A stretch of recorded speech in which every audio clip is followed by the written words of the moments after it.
Obviously, this weekend we have a bumper weekend. We have rematches of certain games.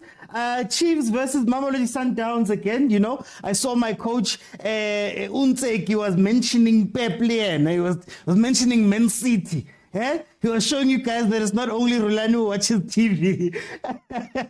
But we're going to have RULANI versus NTSEKI one more time. As you know that in the beginning of the season, Sundowns won by questionable blessings. For people who say that we are the ones who are loved by God, there were very questionable blessings that came from that game that won them the game, that side. And then, of course, you have Orlando Pirates versus Stellenbosch FC.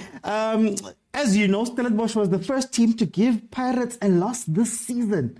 So we're going to see how that pans out in that one. We're going to speak about both of them. But as you know, with these big things, there's always press conferences. So we're going to start out by listening to what Coach RULANI had to say. And what Coach NTSEKI replied with. So here we go. Just to preview this fixture, coach. You have to play it as Mind, or is it just focus on the first leg and maybe winning? Let me start by greeting ladies and gentlemen. Good afternoon to members of the media. Yeah, Fatu, it's going to be a very interesting game. Two very good sides in good moments, of course, in the early parts of the season. But we have to play it as a once-off, in my opinion, and try to make sure that we get the result that gives us good possibilities to approach the second leg with good confidence. But the mentality for us this season is to prepare as well as we can and try to win every single match. Thank you, Coach. Let's take questions from the floor. We'll do maybe one or two questions. Sepo, I've also wanted you. Okay, Benji first, and then Sepo. Coach Benjamin Yirenda Sokalatu. Hi, Benji. Good start to the season for Masandawana, Caballero. And you beat them in the league game, though it was at home, playing away. Last season, the team went away to another Soweto giant in the semi-finals. How different is the approach going to be going into this one? Yeah, well, of course, it's a completely different competition, Benji. An important stage of a different competition, which is the semi-final.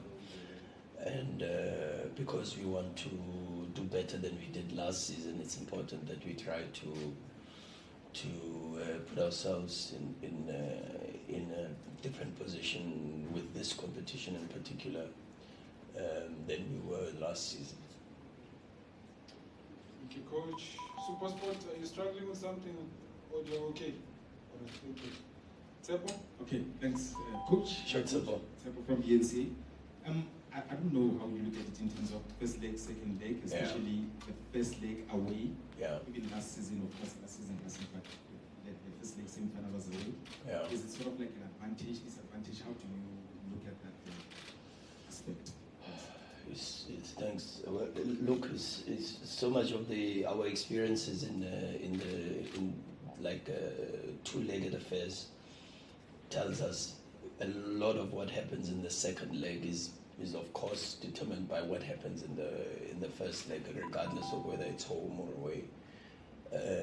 Many years ago, when at Mamelodi Sundowns we won the Champions League, the advantage of playing at home first worked for us. But last season in the Champions League, we felt very comfortable, for an example, in playing away first and then coming home.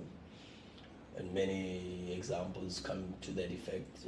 But of course, if you look at maybe 2 seasons ago, our Champions League campaign, when we lost out to Petro in the quarterfinals, that advantage meant nothing because of the result first away from home. And you could say the same thing about the MTN 8 semi-finals last season.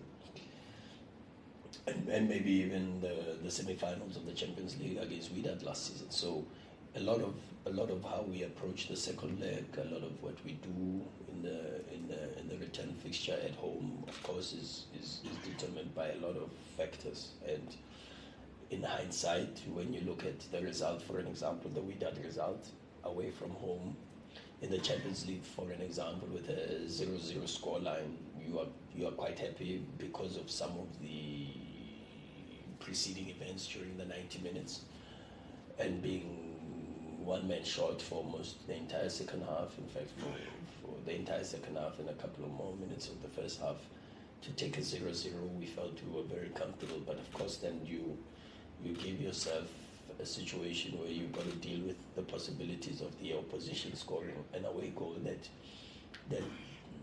has to then influence a lot more than just the tactics, of course, the mentality. And so, like I said, we have to take it one game at a time, not think too much about the second leg, but try to push ourselves into a position where we are a little bit in control of our mindset, we are a little bit in control of our tactics and our approach for the second leg. And that has to do a lot with what we do in the first leg. Okay, we're going to stop it there. He spoke for 29 minutes, but we're going to stop it there. There was another part of it where he spoke about us being lucky again. The luckiest team, God's favorite children. Let me go into NTSEKI quickly, then we can have the discussion. With the second leg in mind, or is it just a once-off approach and then you worry about the second leg afterwards? Thanks very much and good afternoon, members of the media. I think it's a cup game, and in a cup game, you don't plan for the future because you have to put the base right. And putting the base right, I think, is for you to plan for the first leg, and then the second leg will take care of itself. Why? Because you've got matches to play in between the first leg and the second leg. So our approach has always been each game we play is a cup final. So there's not much of a difference for us going into this game, because we are very happy with the progression that we see in the team in terms of our performances, in terms of our scoring goals. So I think the approach will be the same. It's Sundowns. We all know how we played against Sundowns the last game we played against them. But the most important thing is that it's a cup game. In a cup game, you don't choose opponents. You have to prepare for everybody that comes around for you to go to the next stage. So we are looking at one game at a time, and that one game at a time, it's Sundowns the first leg. Thank you very much, Coach. Let's take questions from the floor. Benjamin, I've noted you. I want somebody, a new hand. Let's go to Sihle, the back. Tiseto will be number 2. Good afternoon, Coach. Sihle from Soweto. Coach, you've already faced Sundowns this season in the league. If maybe you can tell us what were some of the takeaways from that game that are you going to use this coming weekend? Yeah, I think they have played a number of games before we play them on Saturday, and I think they've been doing very well. And I think we have seen their game model. They have got an identity in terms of how they play as a team. And when you look at our second half, when we played them at Patriceville, you could see that we applied ourselves much better in the second half. There was a bit of confidence and belief in our approach. We corrected a few things at halftime. But the most important thing on Saturday, we'll have to put our front foot forward. And putting our front foot forward, we always give respect to Sundowns as a team, not necessarily because we lost against them in the last game. I think we are going into this game having lost that game, knowing very well that a lot is at stake for us as Kaizer Chiefs, and we have to perform on the day. Performing on the day, it means we have to score goals and defend goals. Thank you, Tiseto. And then Michal. Okay, let's do one last one. From City Press. Coach, just maybe as a follow-up to what your answer now. From what you have seen from Mamelodi Sundowns, do they have a weakness that you can exploit? Yeah, any team has got its own weaknesses, and the Sundowns, I don't think they're different to any team that we have in the PSL. In possession, they are very dangerous, but the question is, when they lose possession, which areas can you exploit? And that is basically what we'll be working on. When they start playing from the back, we are fully aware that everything starts from the goalkeeper. They slow the game down, creating those openings so that they can come into half spaces and make the runs behind or the runs in front of the defense. But I think the analysis that we normally do is going very well, because if you look at the games they have played, there were very few chances that Richards Bay created against them. Even yesterday, you could see Polokwane City, there were chances that they could easily get a goal. But I think they've been very solid with their goalkeeper. If ever the defenders or the midfielders makes those mistakes, which are very normal in the game, the goalkeeper will always come in to help them out. So I think the weaknesses are very general. We are not going to be very specific, because being specific, it means we are alerting everybody that this is their strength and this is their weaknesses. Okay, so I'm going to stop it there. It's always interesting to hear the two coaches speak. RULANI, Coach RULANI loves to sprinkle some spice on top, man. He has to add something.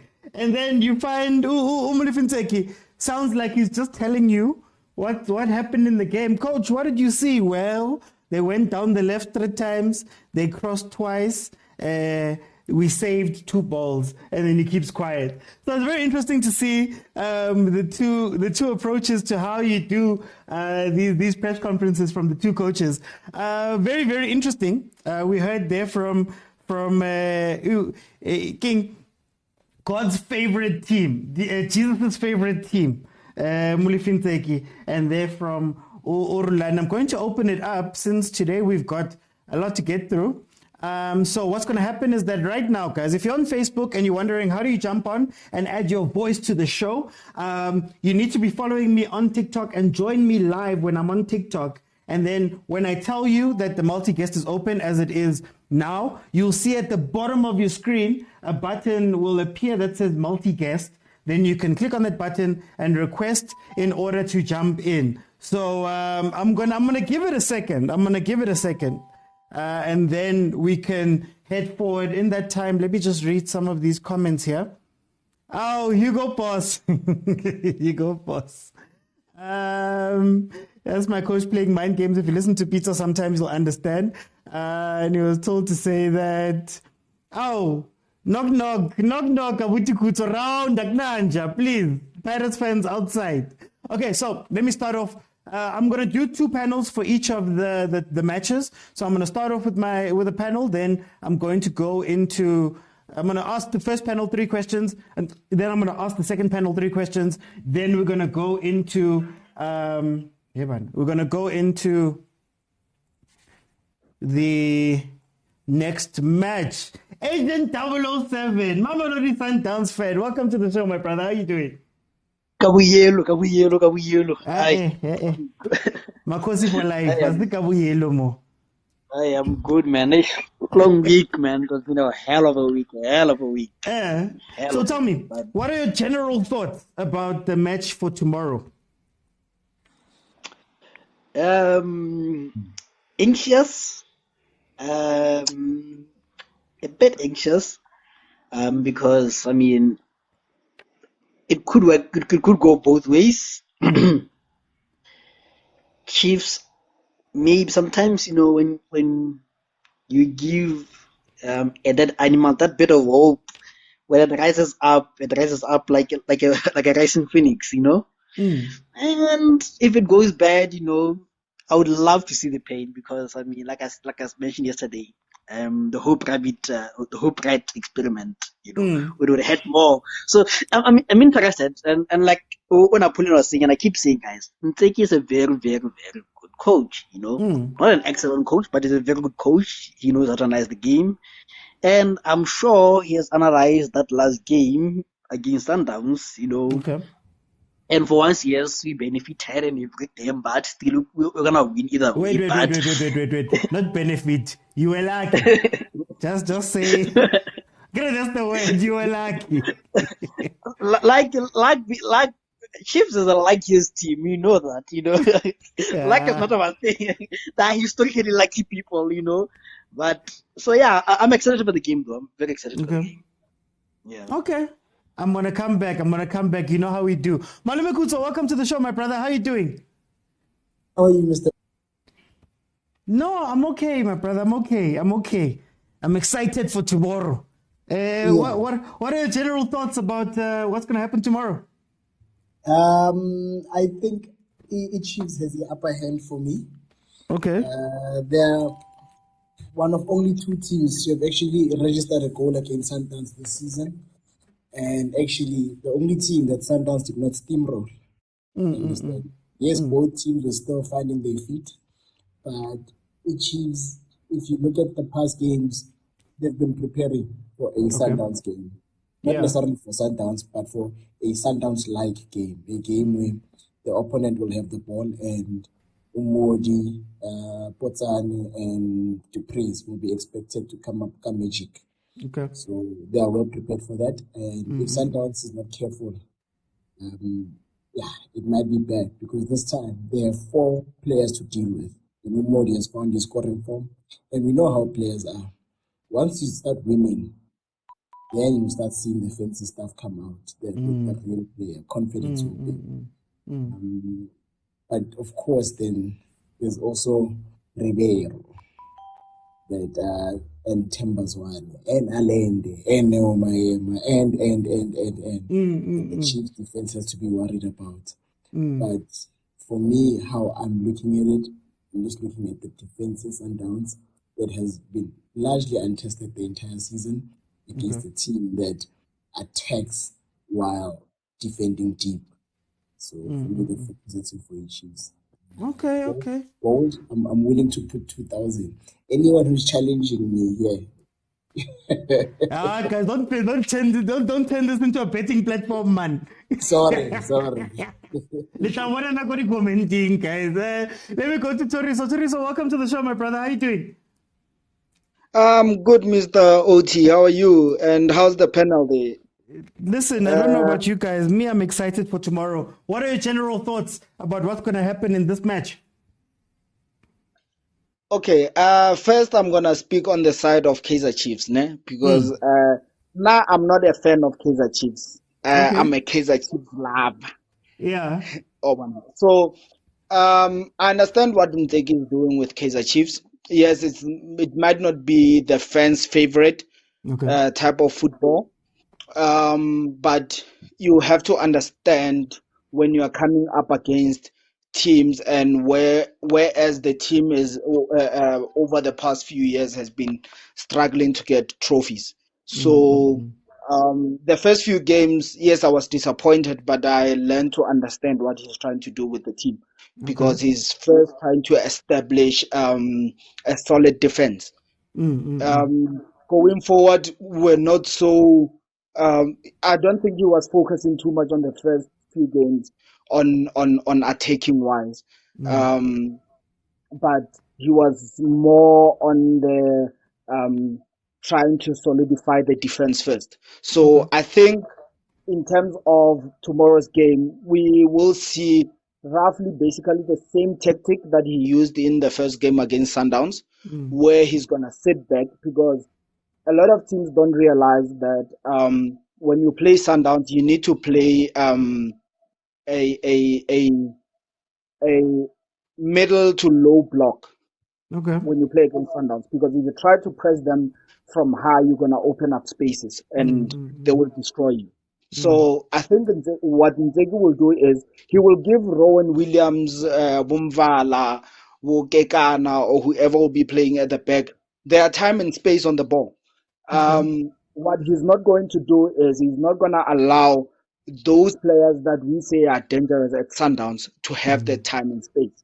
The likes of Tembazwane, Neomayema, Rivero, Allende, they are not going to have, from the way I see, they are not going to have as much freedom as they would like to in this coming game. And he's going to hope, and he's going to go there planning to play, especially from what I've been listening to, what he was saying in the press conference.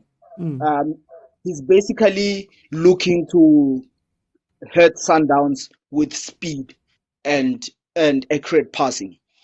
Because going forward, Sundowns is very slow at the back. It doesn't matter who says what. Sundowns centre backs are very slow. It's only one of their fullbacks that is probably quick, which is Mudau. I think he's still injured. So I think Chiefs will go into this game looking to solidify the midfield so that Sundowns does not run them over, and then hoping to catch them on the counter. I'm gonna come back because it's one of the questions I have is the approach, but I'm gonna come back. Let me get everybody in. Koketso, welcome to the show. How are you doing?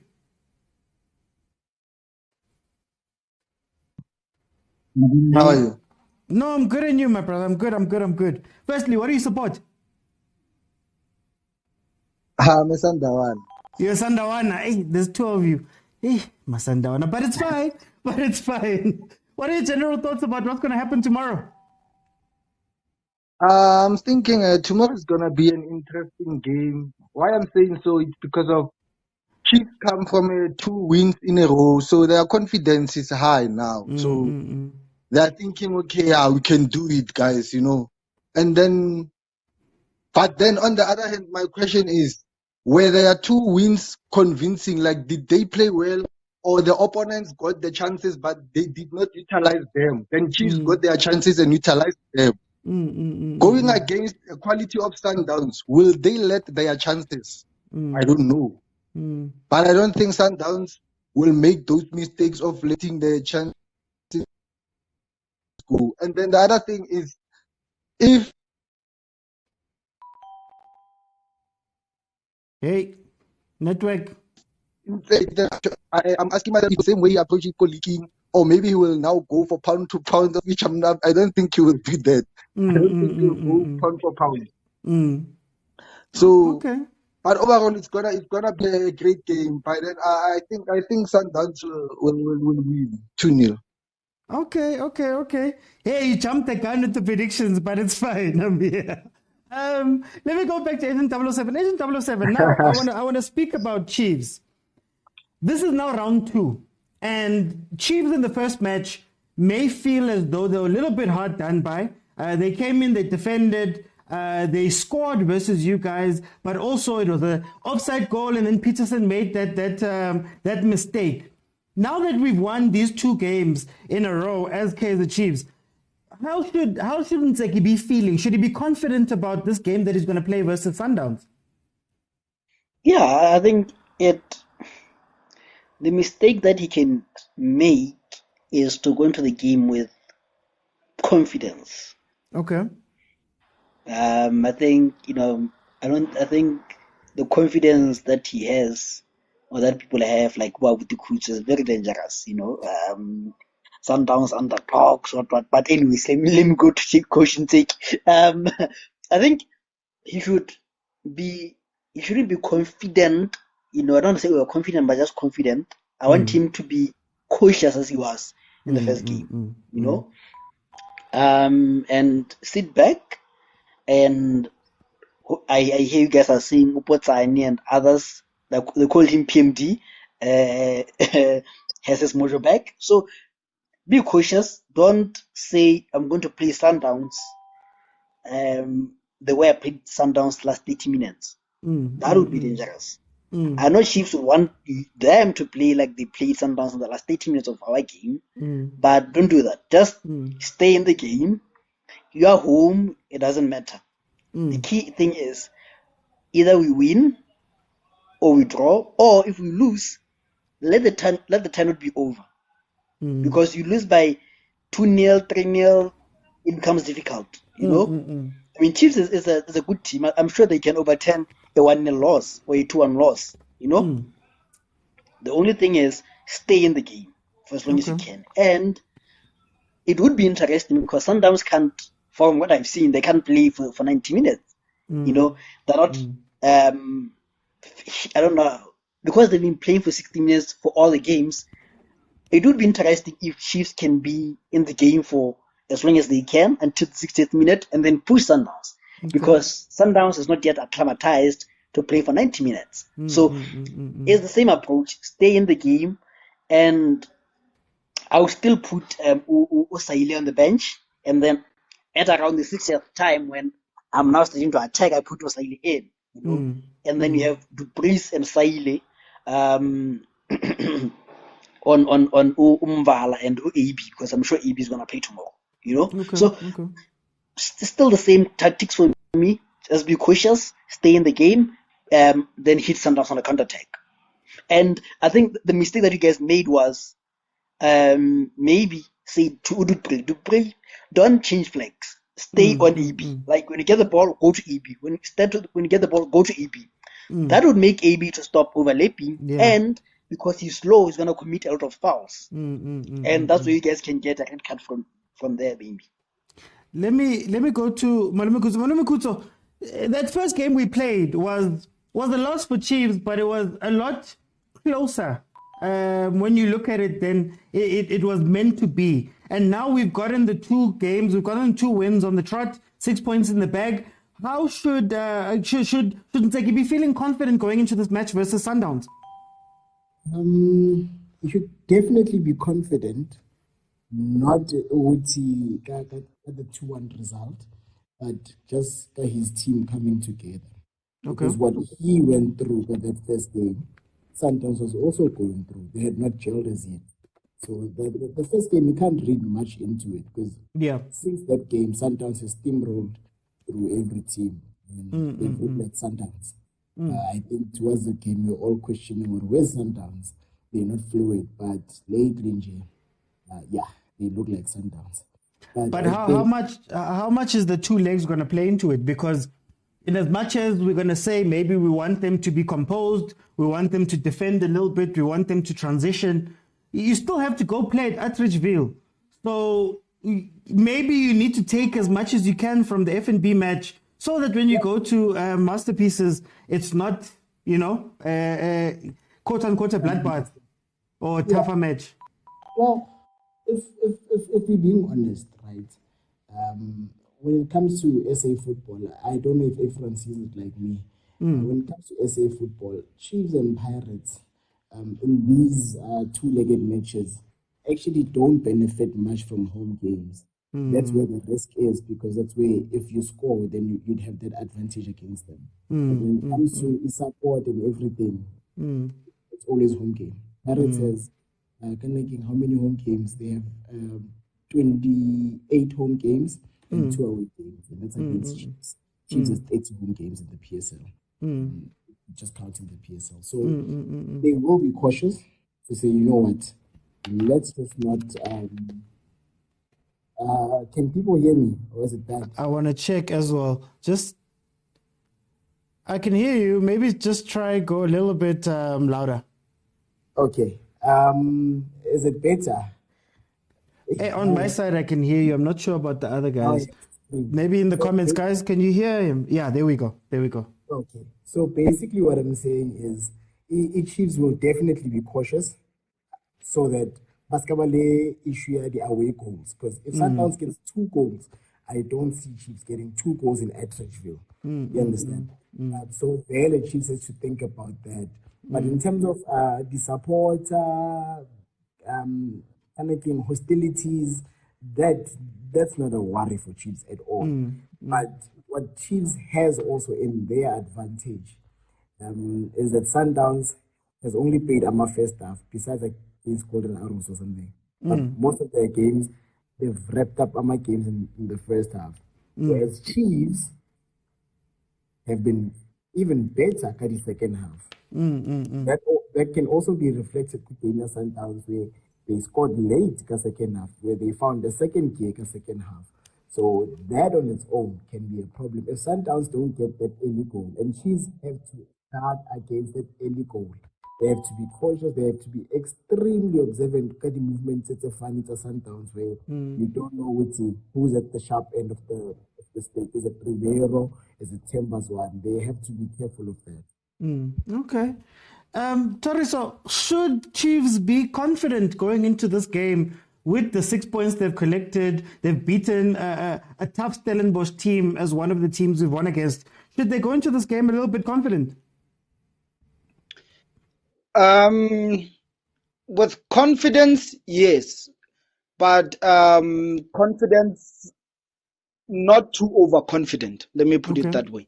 Not too overconfident, but you need confidence to go up against Sundowns and for you to hopefully get a result out of the game. When I'm saying a result, I'm talking about a win, to get a win away from Sundowns.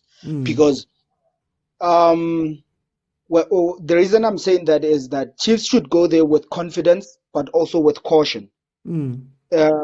For them not to be overconfident, but to also have caution, because when you look at pound to pound, Chiefs versus Sundowns, in terms of player quality, Sundowns is superior. So you need to go into that game.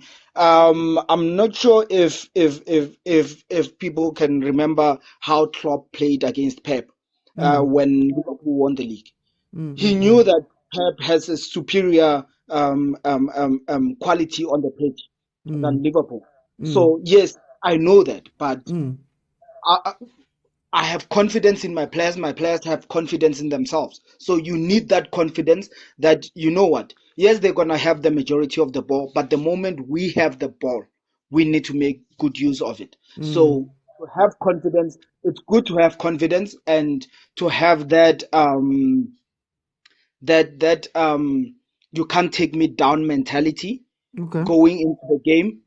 But also tactically, Chiefs needs to be cautious, because Sundowns is a very good team that has very good quality players.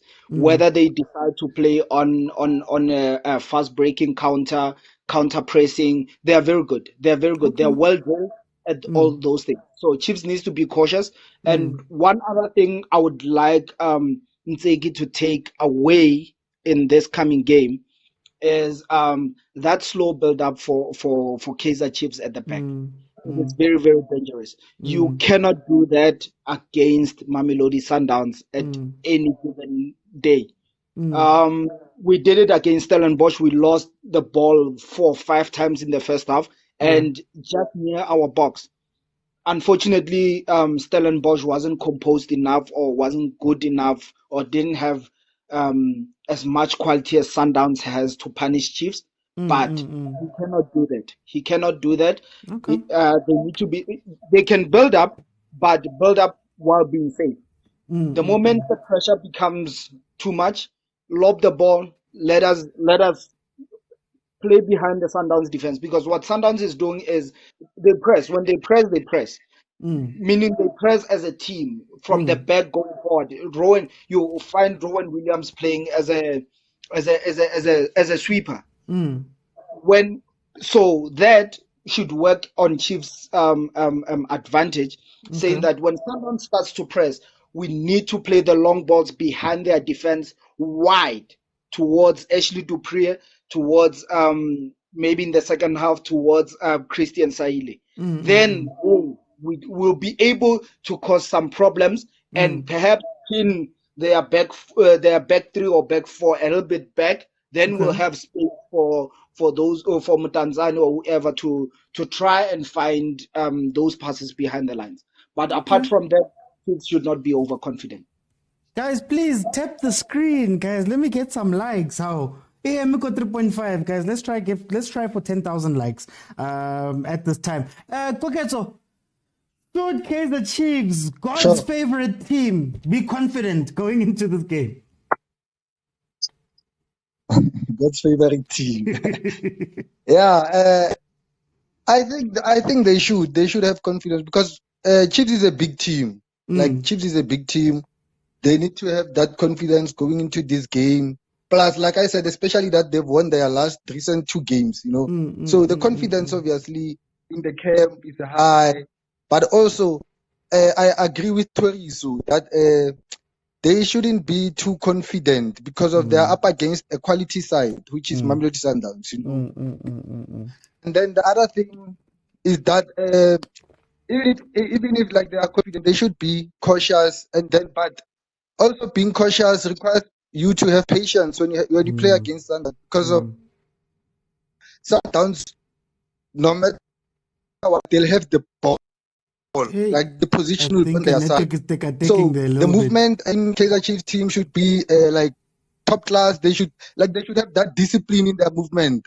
But the other thing is, how long will they maintain? Pardon? No. Go on. Yeah, how long will they maintain that movement? How long will they maintain that movement at the back, and like everyone should be disciplined, because of, if let's say you are moving, Sundowns is moving the ball, then one player now is craving the ball. Now one player becomes short. That's where they'll capitalize. Okay. So Kaizer Chiefs should be compact, but also they should be cautious, man. They should not concede. They should make sure they don't concede many goals, because even if they concede one, they will open those channels for Sundowns, and because they want to equalize, right? And if you open those. Okay, my brother. Let me jump in there. Agent 007. Lastly. I speak about Chiefs' win versus Sundowns and that it was close and that there was luck and all of that stuff. But that was a different Sundowns. It was the Sundowns of Masego, it was the Sundowns of Shalulile. The chameleon wasn't coming together as strong. RULANI said himself that he made some mistakes. But now, he's still got a perfect record ever since that time. Is it different now? And should Sundowns change anything from how they're going to approach this match? Yeah, and you look at the last game, Shalulile missed a hell lot of visitors. And you look at the shots on target, there were 8, and from 8 we only scored 2. That wasn't impressive, And as much as people are saying Peterson's mistakes, he kept you guys in the game, and kept the score respectable. So it could have been an easy 4-5-0 embarrassment, But coming into the game, anything to change. It's difficult. It's not broken. You're winning every game. Should you feel a way about Kaizer Chiefs and change something that's working, or do you keep the chameleon going as the chameleon? I know RULANI is stubborn, so he's gonna keep it. But for me, I'm worried about AB. I think for me, I would rather have Ogrant and Umvala and Ulibuisa. I think he's available. Okay. Because you look at a combination of, in as much as they're important to the system, AAB and Ukotie, both of them are slow. So you face them against a regenerated Potsani and Dupree, and it's not like always you will be able to make those tactical fouls, So for me, if there's anything to change, I'm saying in terms of the personnel, I think just that side, or even have the same starting lineup as yesterday, where we had Umudiba and Umvala on that side and Ukoti in the center. Because Umvala has a bit of pace than AB, and on that side we have Grant and Umukwena, and Umukwena was not naturally neutral 6, it was Alenda and Miami in between them. So we have the speed of Okekana and Umvala on the sides, and Umudiba, they can counteract that speed. He can help Umvala, and Omayama, he's energetic also. He can help Ukoti defensively. So I think Sundowns need to be aware of the Kaizer Chiefs' strength, And I would love to see Mendieta, because off the ball also he's very attacking, But I think, like I'm saying, I am worried about reckless. Those cards. He's reckless. He's reckless. He has that. When Sehoana gets injured, when he gets frustrated, that's him.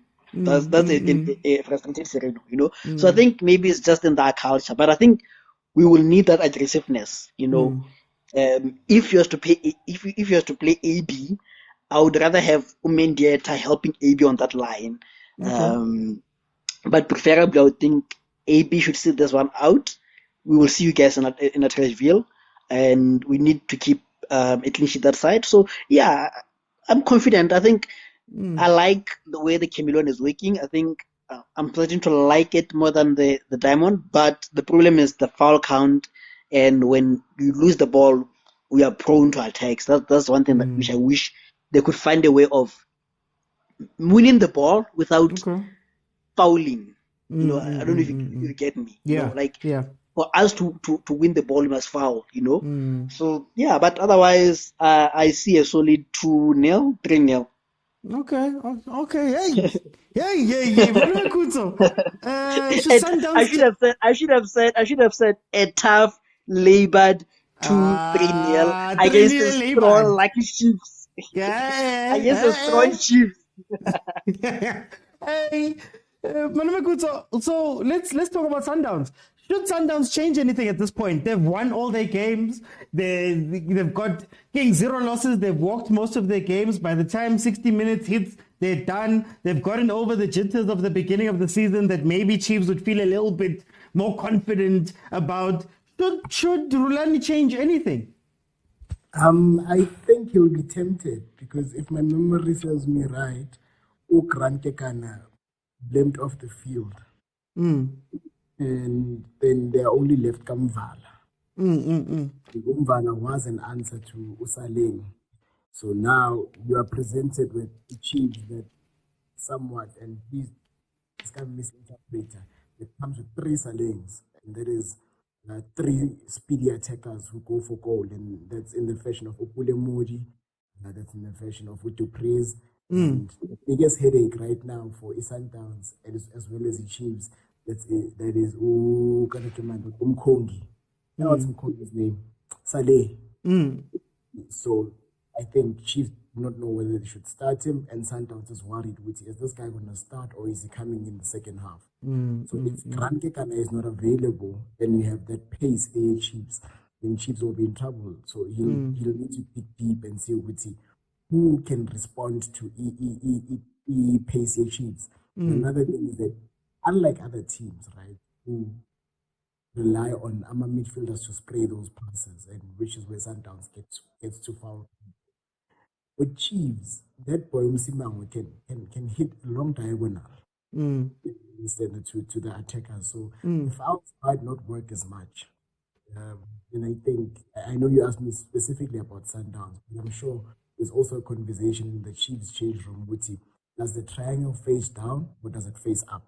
In the sense, do they play a CDM with a 2-8 or do they play a 10? They sub Tanzania and maybe play a Ngobo or a Sitebe. Sundowns will swam that center of the park.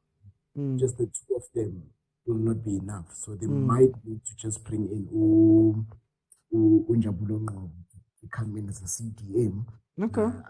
A screen magic. Guys, I've got a feeling, I might be wrong, I've got a feeling that the luck we speak of will be alive tomorrow. Score prediction? I'm going 2-1 Kaizer Chiefs. Yeah. Toriso, should Sundowns be changing anything? Because it's been working so far. They won versus Chiefs in the beginning. They changed some things. Should they change anything going into the Chiefs match?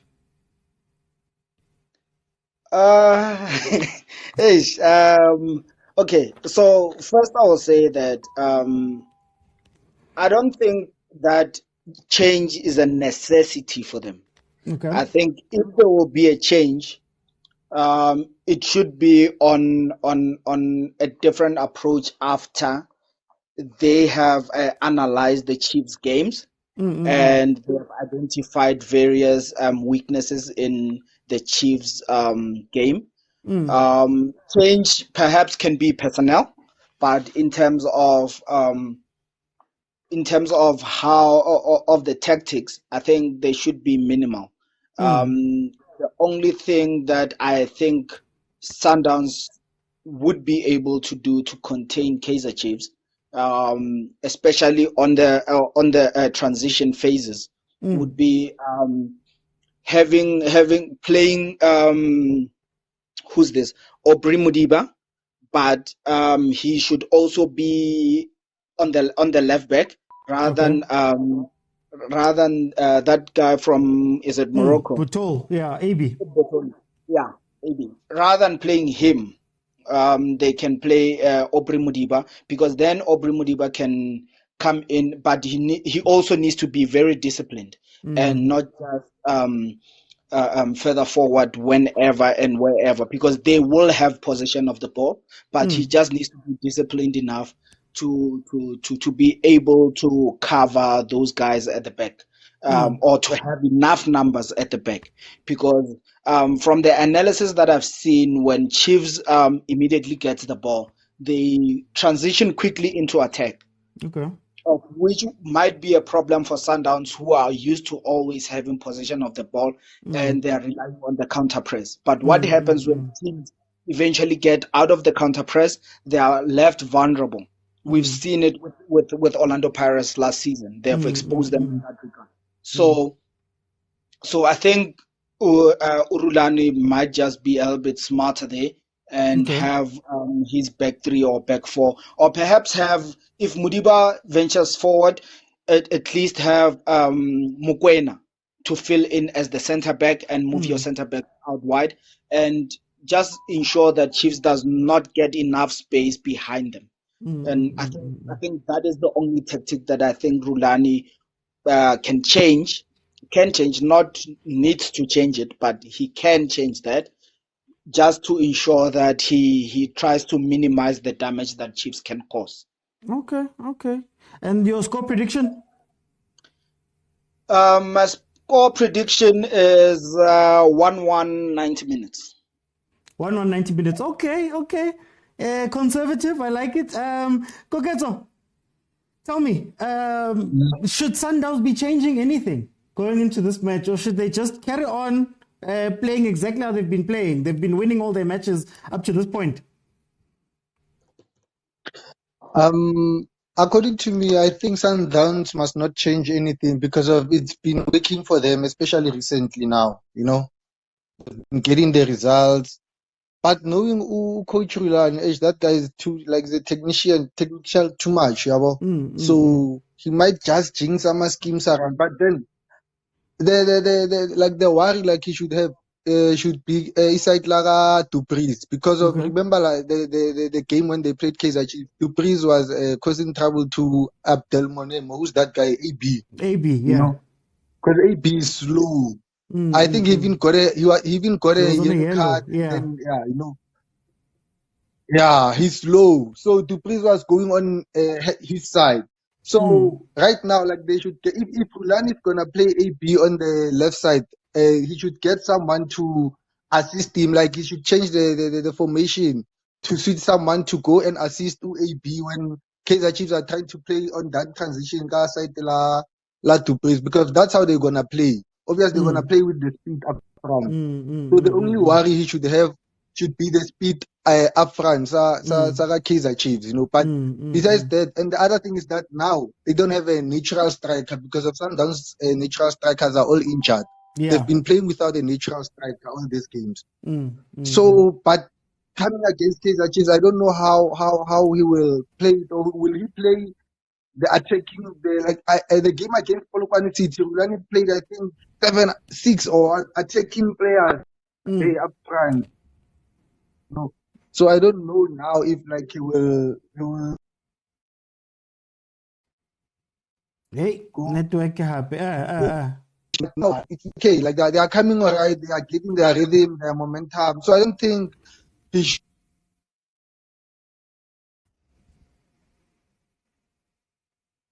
Hey, Koketso, I think I'm gonna just have to disconnect you there. But thank you so much for joining the panel, guys. 10,000 likes. Let's go, guys. Let's go. Just tap the screen. It's free. I'm going to move on to the second panel just to finish off this one. But for the Pirates conversation, I think I'm going to do 3 panels and give each one 2 questions just so that more people can come on. So let me see who was here earlier. Mula Sako. Lord Mula, and then also Upra Nagaseko. So I'm going to put in Katish for now. Let me just make a note. Sorry, guys. I just want to make a note so that I don't... Okay. Mto, how are you doing, my brother? Hey, I'm doing well, Tipos. How are you, man? No, I'm good. What's the one toy? Hey, finally, my man. And one more thing, Mto is a subscriber, guys. Thank you so much for subscribing, my brother. So, No, guys, you should subscribe. Hey, you should subscribe, yeah. Thank you, my brother. So let's go into this, ne? I'm gonna make you NTSEKI for tomorrow. How do you beat Sundowns? What? Give me the plan that's going to beat Sundowns.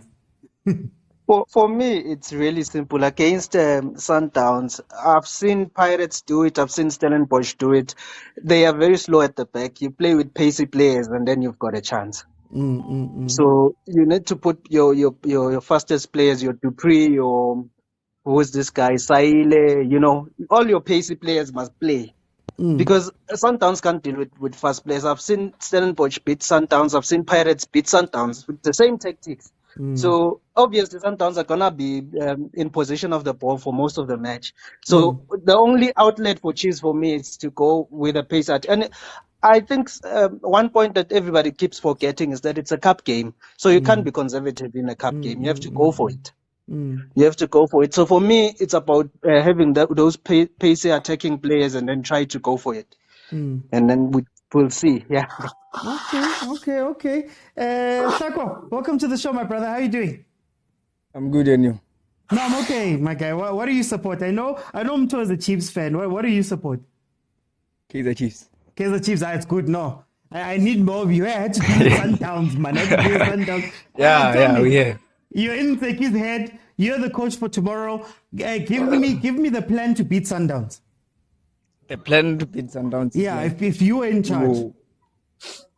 I will wait them to come to us.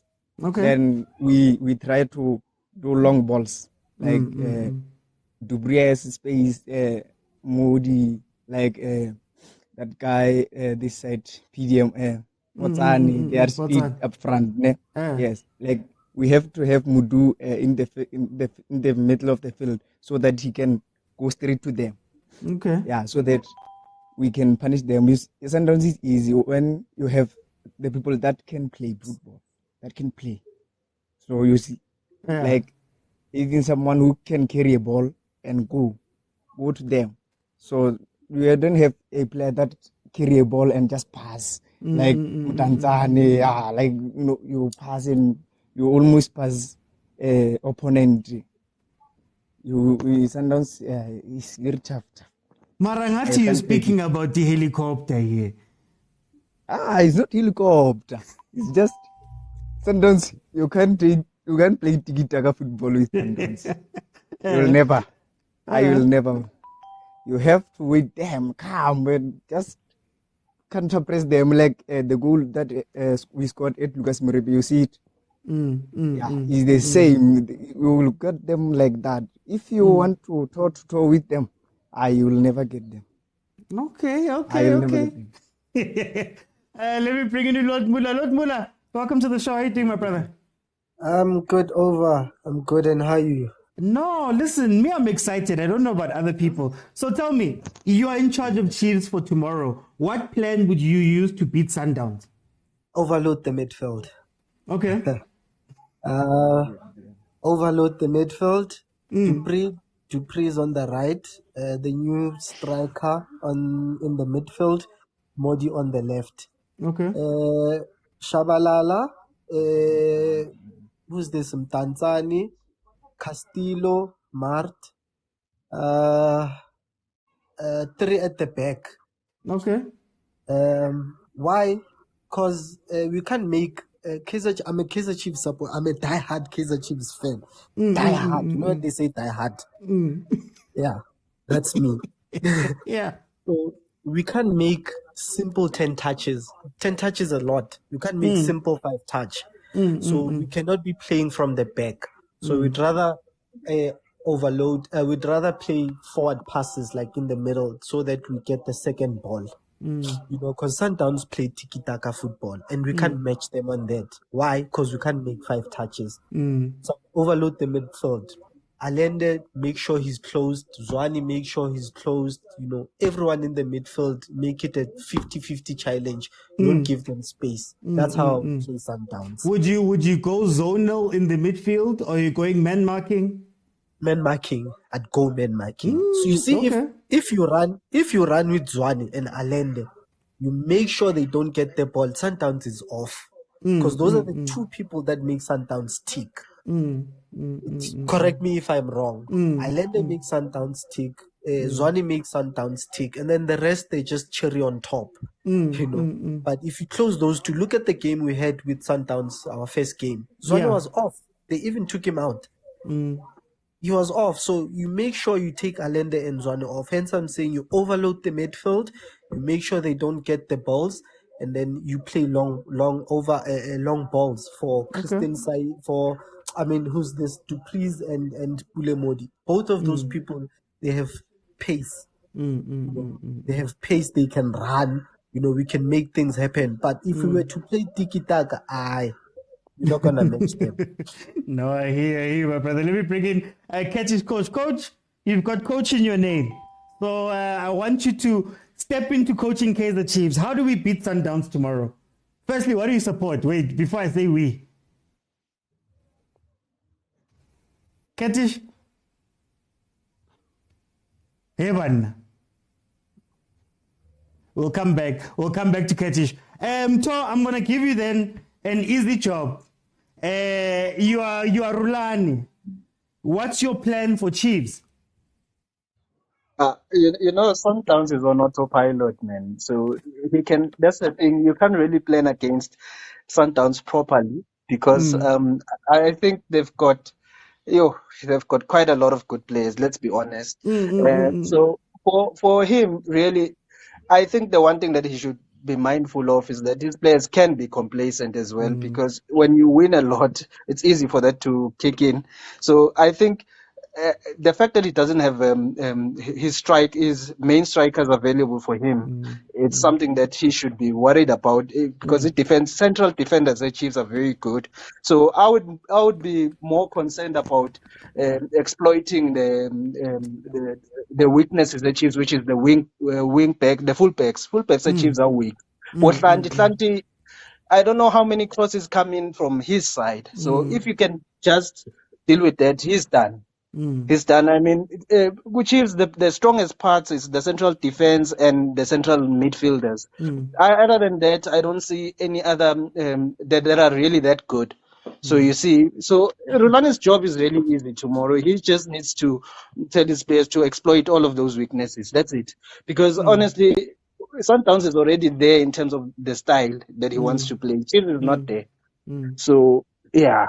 For me, that's how we can just take the game away from Chiefs. Okay. Itlako? Yes. You're in charge of Sundowns. Ne? You've got the league winners. You've got 18 points, just wins everywhere. How would you beat Kaizer Chiefs tomorrow? I will beat it easy.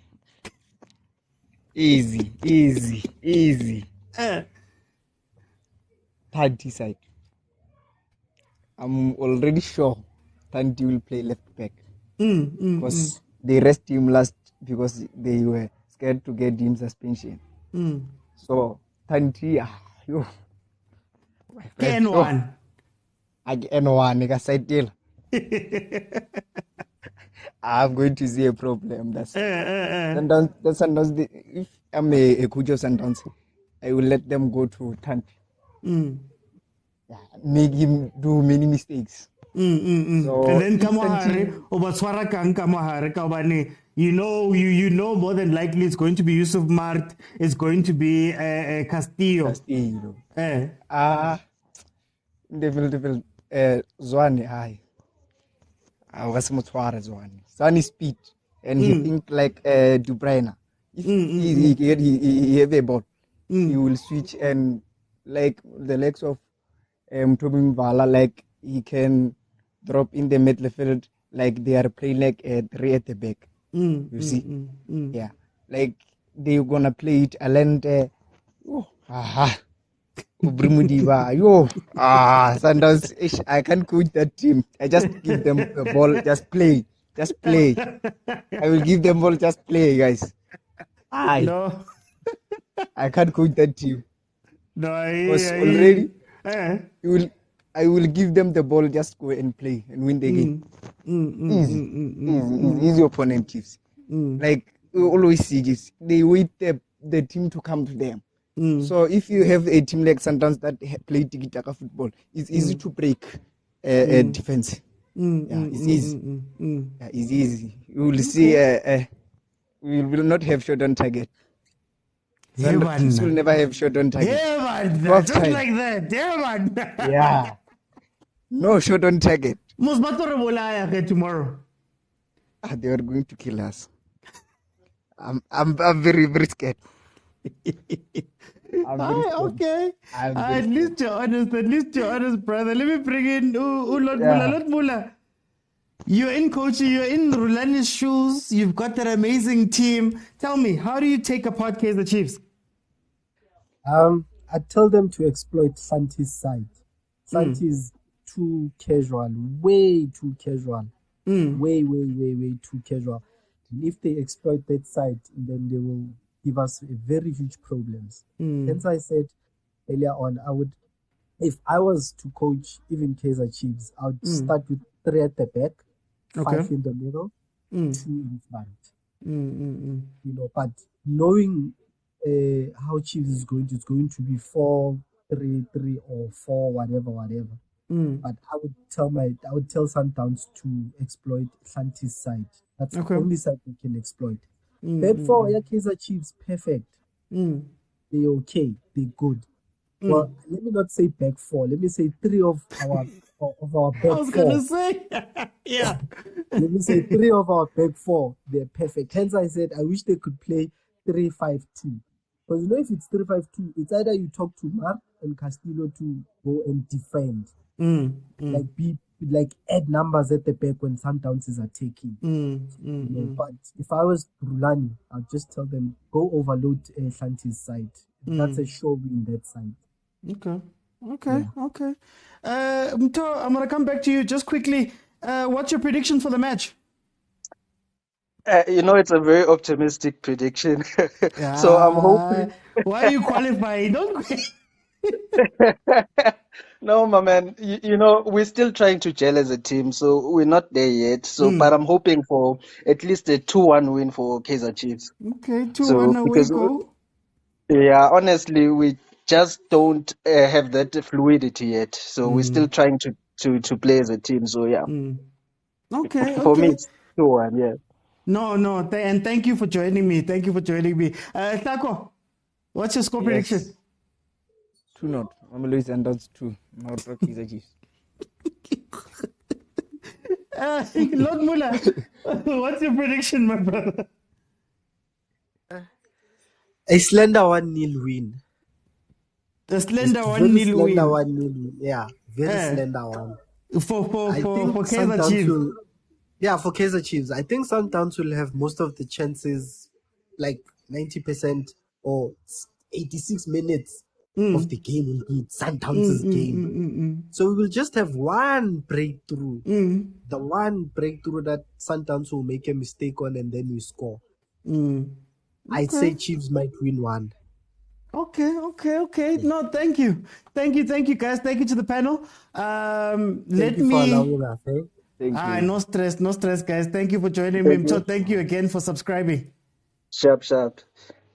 Okay, so my thoughts are very simple. If I'm on the Chiefs side, I like what he did versus Sundowns in the first game.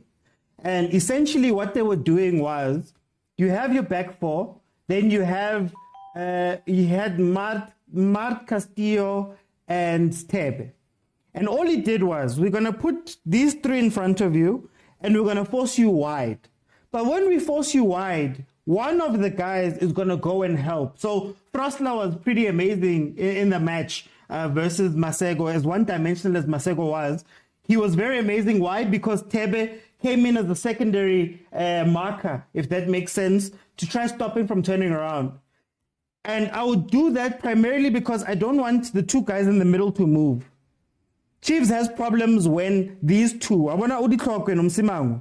if Frosler goes or Tanti goes and there's an attack that pulls one of them out of the center, they usually struggle to communicate with each other, and they also don't have anybody who can slot in to become a 3 should one of the guys go. So the one instruction is whoever's in front of the defense, when we are defending, if one of the wings is busy, slot in. Then we make it a 3 with one person on the side or something like that. That's what I'd do, number one. Number two, the secondary thing is that you have to have Sundowns think about something, all right? What we've seen with RULANI's chameleon is that in possession, they invert Mudiba. Kutsia pushes up. They push all the way up, and they're left with 2 at the back. Target one of them, whoever the slowest one is. If Grant Kekana's playing, don't go Grant's side, go Mbala's side. And quickly transition out. So when you win the ball back, play it to the side. So I'm not necessarily saying kick it up or just whatever you do, try play it towards the one center back and have Dupree go pound for pound with that person. The reason why I'm saying it is that last time we saw it with AB, where AB was left alone, and just like with Mosimane and Ditlokwe, when you move them out of them being comfortable, because what they do is that they play a back 3 with Kutsia there. When they're defending, Kutsia leaves, and then it becomes a 2. Then usually teams are too slow to get up to them, so they can't go back to the 3. So target one of the center backs, and even if it's just to get him to get a yellow card or to get some fouls on him, so that RULANI has to force someone back, I'd say leave Dupree up. I'd say maybe Mdantsane, somebody who can play a ball. Keep the 2 up, and then have the other guys do exactly what we did in that first game. Force them to go wide. Don't let them come centrally. Force them to go wide. Get some help to try trap that person in there. Because the other thing is, our defense doesn't have to worry about Shalulile. They don't have a central striker, and Uzwane has shown that while he's very good, he also thinks like a midfielder when he gets there. So they want to make an extra pass. Target that. Try get Mendieta in trouble if Mendieta is going to start. But take advantage of the fact that they defend in a 2. And even if it's just to catch them off guard, you really just need to catch people off guard 2 or 3 times before plans change. You get what I mean? That's what I'd do. On Sundowns' side, other side, because we've got so many midfielders, Zwane as the 10, move to the, pick a side, and make sure that you're pulling the fullback out. So if you're playing a winger, don't have your winger run all the way in. Have your winger run into a space where it has to be engaged by either the left or right back, and then put somebody in, maybe Zwane, to run into the space behind. In that way, you move one of the 2 center backs out of position, and usually, because there's no midfield, because the midfield of Chiefs is not disciplined enough, you'll be able to create some chances. Saw it versus TS Galaxy, saw it versus Stellenbosch a few times, and once we are under pressure, hey, we don't know how to, we panic, and we don't know how to defend. We kind of forget how to defend. So that's what I'd do in that case. And then also, I'd say centrally,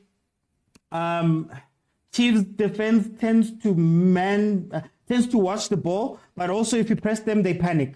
So press them, see if they do try and do that building from the back again, hit them there. The problem with Masego is that Masego is an old school winger. He's a proper winger. He's not a inverted type of RULANI extra number 10. He's a proper winger. So his instincts are still to try cross the ball when he gets to that part. So if Masego starts, Frosler's going to have another good day. RULANI also said it that if Masego's just not there yet in how Sundowns wants to play, he still wants to play like how you'd play elsewhere, where it's go down the line and cross the ball in. Okay, let's get into Pirates. Like I said, as usual, we start off with us talking about us hearing from the coach and what he has to say to us. And this round, I'm going to do 2 questions and 3 panels. So, guys, please try to keep your answers very short. Guys, thank you for 10,000, 12,000 likes. Let's try to get to 20. Let's hear what Jose, Spanish guitar, has to say. From Orlando Pirates, just to preview this match. Coach, maybe just opening remarks heading into this one. You play away in the first leg. Does it influence a bit of your approach? Last season you won the trophy, but in the semi-finals you played home first. How do you approach this one? Good afternoon. We approached the game with the intention to win the first leg. That's the way we want to do it. Not obviously it's more than 90 minutes. We will have the opportunity to consolidate our performance in Orlando, but we really want to perform in the right way and understanding that we have the opportunity and the capacity to do it. So we are not going to speculate or thinking that still we have the chance to play a second leg. We want to go and give continuity to our performances in the league as well. This is one more game. Every time we go to the field, we do it with the intention to win, and that's the intention of the team on Sunday. Thank you, Coach, for the response. Let's get the first question from the floor. We'll do one question. I've noted Benjamin there. We have other hands as well. Coach Benjamin Miranda Sokaladuma. You went, the first game of the season, you went to Stellenbosch and you came back with 80 feet. What does this second game mean, knowing that it's a home and away, but as well, you are the defending champions? How do you approach this game? I think it's a bit similar to my question. But you didn't mention about the defeat. Oh, okay. Okay. Yeah. With that context, maybe. With the context, okay. No, actually, well, the fact that we couldn't make it to win there just a few weeks ago, because it seems that we played already 6 months, but it was only a few weeks ago. It's also it's like an extra motivation because we couldn't make it. I think we played a good game, like I said several times already in Stellenbosch, but not good enough to get the result that we were looking for. And the draw gave us the opportunity to play them very soon. That we don't have to wait for the second game in the league in Orlando. We have the opportunity to go there again and try to do it better, and especially trying to get a good result, which is winning. And that's the intention. Like I said before, we go in there with the intention to win the game. We are not looking for a specific result. Obviously, we just want to go there and be better than Stellenbosch and deserve the advantage in the end of the 90 minutes. Okay, there we go. That was Jose Rivero. Always sounds like he doesn't want to be there, man. It always sounds like busy making me speak at these things, man, and asking me these weird questions. But that is what the coach had to say. Let's speak about Pirates. So next panel, guys. I only see 2 people who have requested. So guys, request. Or else you're just going to make my job a little bit easier now with this conversation. Okay, just one. That's in. Lodwig, welcome to the show, my brother. How are you doing?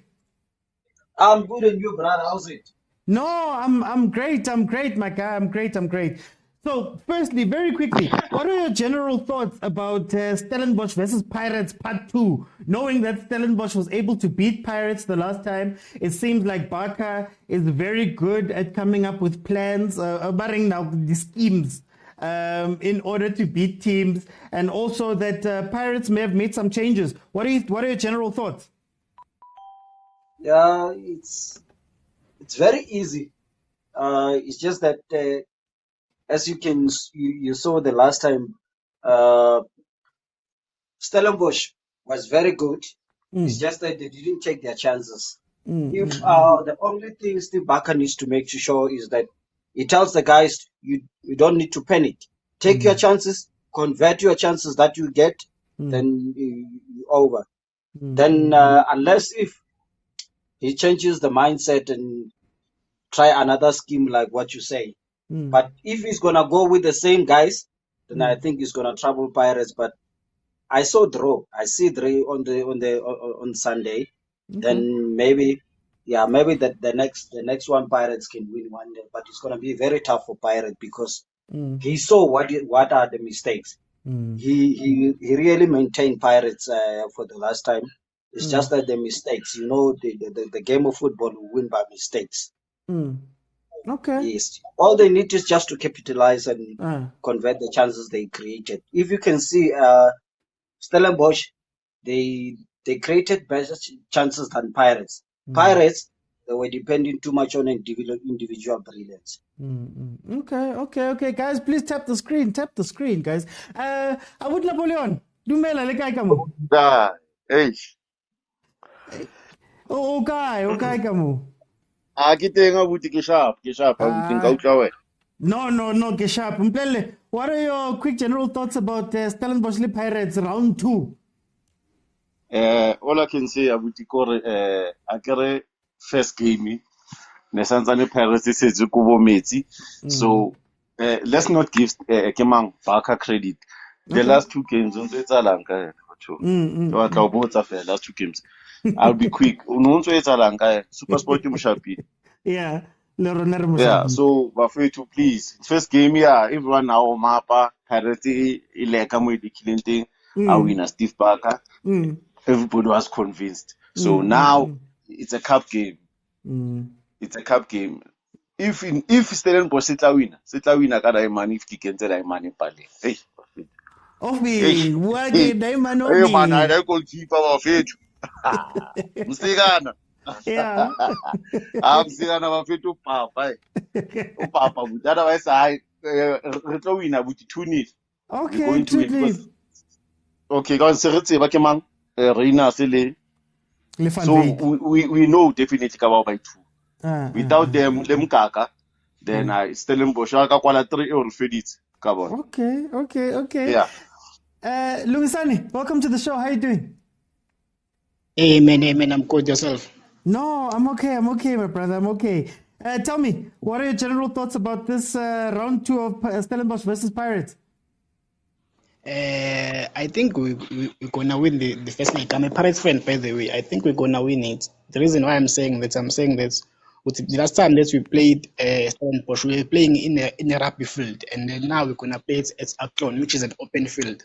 Okay. So we did play well against Stellenbosch on our first game of the season. The problem, we were not direct.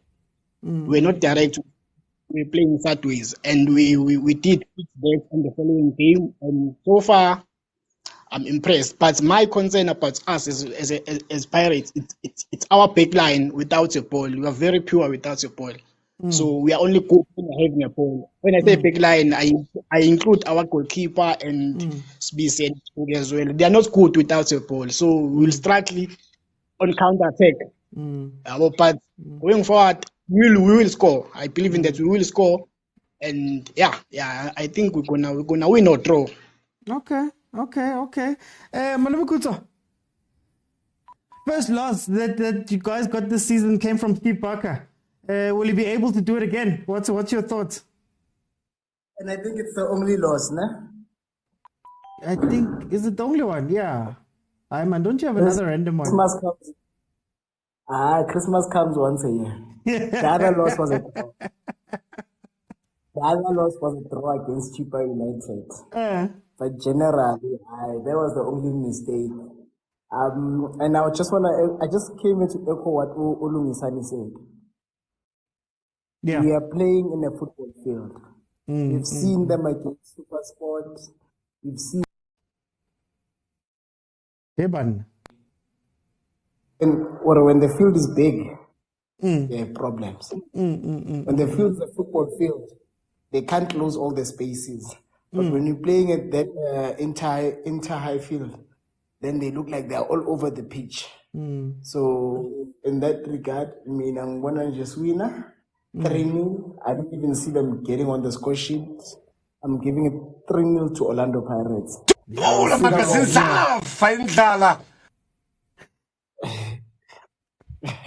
Singapore will not have any problems as Napoleon is worried. China will have a clean sheet.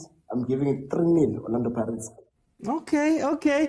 Yeah, guys, thank you. 30,000. Danko, 30,000 followers on TikTok. Thank you so much, guys. Thank you so much. Lodrick, I'm going to come back to you. So, one thing we saw about Steve Barker is that he can plan for a team and he can plan to beat a team. He said that he watched Pirates videos from the preseason before he played you guys, and that's what gave him the plan for how to beat you guys. Do you think that he's going to be able to do it again? Should he feel confident going into this match? Yeah, like I said on the last time they played, you can see the structure is there, the system is there, and the plan is there. It's just the execution from the final part was letting them down. These guys, they were playing their hearts out.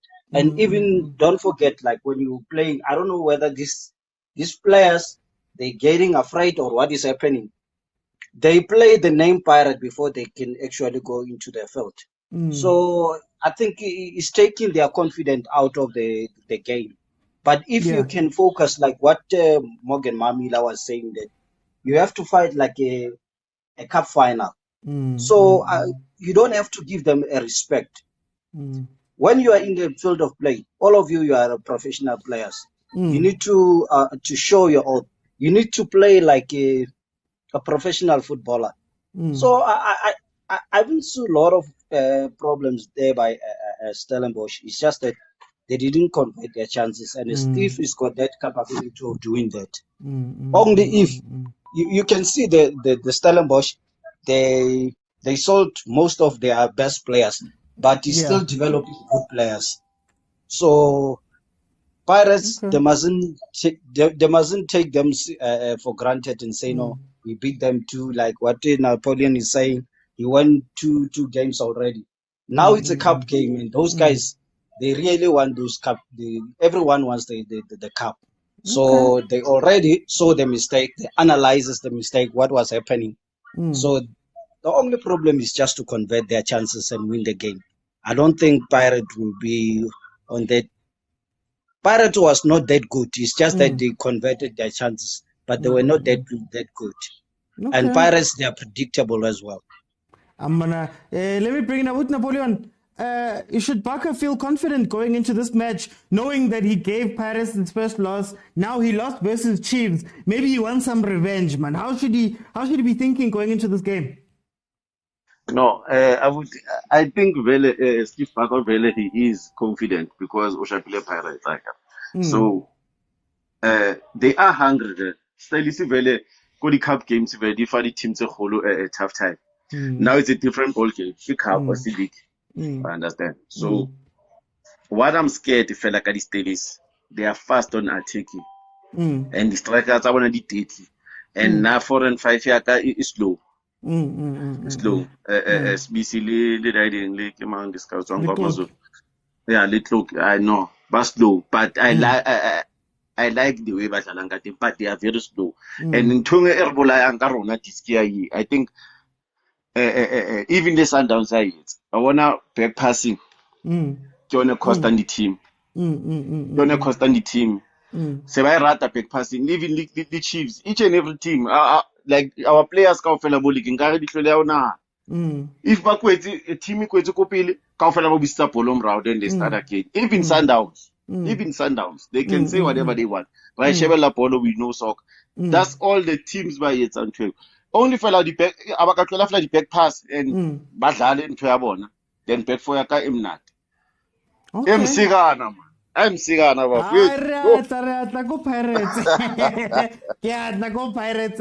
Lugisani, tell me, should Barker be feeling confident going into this match, knowing that he beat He's already beaten Pirates once already this season, and also he just got beaten with Chiefs. Maybe he's got a point to prove. How should he be feeling going into this game? I believe every coach should be confident when he's playing, because if you are confident as a coach, which means you'll bring confidence in players. Because of regardless of how equivalent you are with the quality of players to the opposition, but you should be confident enough. Meaning by saying that you must play your players to their strength. Understand? Which means your players are more defensive, and then you play on attack. Play this type of football that you usually play and use their strength. So confidence is something that every coach should have, because of confidence is what's needed. Especially if you can see a coach has confidence in new players, well, you will know that if a coach believes in me, why should I not believe in me? If a coach believes in me, which means he sees some things in me, also now you'll be confident. Confidence is a thing that it's a must for each and every coach. Because without the confidence, there's no reason for you even to get a job of being a coach, because of you don't believe in yourself, regardless of a team that you're playing against. So confidence is a thing that every coach should have, and put the team in players as well. So yeah, he should be confident and use players to their strength, and yeah, as they did against us on our first game, whereby they were able to track us and close us down, unable to put amateur passes and be direct, use those things in counter attack because of their faster. Our defenders, as I said before, they are very slow at the back without the ball, and Chain as well, it doesn't shout at them. So yeah. Okay. Maleva, should Baka be confident going into this game with the knowledge of him being the guy that basically laid the blueprint for how to beat Pirates this season, and then having lost to Chiefs, maybe has a point to prove versus teams from Soweto? How should he be feeling going into this game? There's no blueprint. There is no blueprint.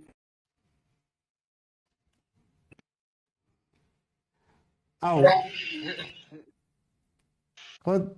Are you okay? Okay, yeah, you're audible.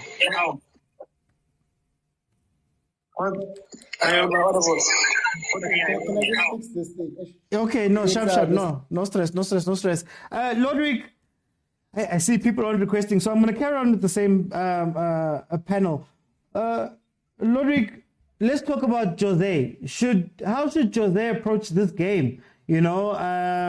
First loss that they gave him, he knows that he's going away first game. Do you expect Pirates to be attacking in this game, or how should he handle this game with Jose? Yeah, we all know that attacking is a part of Pirates football. And if you can check, most of the win that Pirates won, he attacked from the wings. So, like this guy, Abu Saleng, Abu Saleng, yeah, Maswangani and Saleng. So they attacking from the sides. So if they get you like playing like a diamond shape football, they take him from the side and going deeper in. So if they're getting a very, very, very, very weak defense, then you're gonna be in trouble, because they are running too much on speed. You can check Pirates; they are not too much into midfield. They just taking Monaro to maintain the middle field, and they're attacking from the sides. And what I can say, Pirates defense is not that strong. It's just that at the moment, they don't have a player that Pirates can give a Pirates a task to think about him. But Reyners and Van Beek did it last time. Yeah, but they're not that good. You can see Van Beek, he still needs some polish up. Yes, and Reyners is a kind of attack, like he plays like a Shalulile, but he's not that much into Shalulile's side. But he plays like him. He's a kind of a striker that is dangerous with the football. But if you don't give him that chances to have a ball, then he's a dead guy inside the field. So that's why I'm saying Pirates, what he's doing, what I can see they're doing good is to maintain the middle field with Monare. Yeah, but they're very dangerous on the flanks. So they can, Most of the teams that check their games, most of the games that they're winning, all their goals they're coming from the sides, from the wings. Yes. Let me bring in. So it's not a counter-attacking. It's not a counter-attacking. But it's like Sundowns. They are very weak in defense. If you can get somebody who's determined to travel the defense, so that you're offloading the pressure from the middle field and the strikers. Okay. Abut Napoleon, let's talk about Jose. First time Jose Lidalali Stellenbosch, he played with Hoto and he played with Munyane, and now you were looking at Shandu coming into the game because he learned his lesson from that one. Should he change anything in his approach coming into this game versus the Stellenbosch? I think, he saw the mistakes are high. He must change Abut because the teams that they are read. The reader Pirates understand?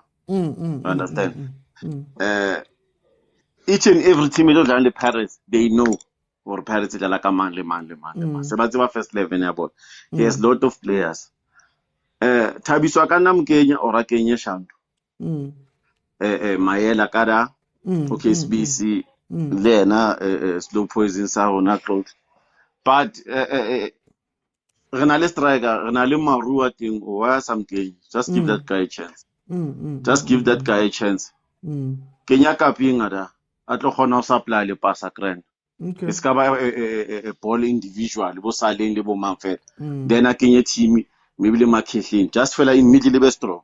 Yeah, Hoto Hanya never fit. Hoto Dule Fatanian. We have many players back at Kenambo Pule thing, I already injured faded. We have too much depth. We cannot relay Hoto. There's no. Are you worried about not having a CDM? Because I am worried. Okay. Because last time you guys played, they would just press and Dondo, and when they win the ball back, Lilo and I have the same thing of both your fullbacks are gone. The defender got two. That's how they scored the goal that they scored. Are you worried at all about that? I am worried, Abuti, because if you may look our last game in a result, we were playing a polo like Kaizer Chiefs, the Amazon. We were just running around. Running around. Each team fella, it's not a team A1, it's a honor. O passa polo, no capolo fella, then you call high or chance about. Otherwise, I am really worried. I won't lie to you. Our coach must just give other players chances. There's no way we could like a player A1 why. There's no way. We have a lot of depth. Kenya Batwamba fit. Kenya Kapinga then Ahono would destroy the pass. We need someone like that. It's a different ball game. We cannot like Mutu A1 why. That's why the teams are the corner or reader Pirates. Into RULANI dulang ayeta or change a system. I'll get the midfielder A7. Yeah. Then you'll call me he's intelligent while he's not. He's taking chances, mind games.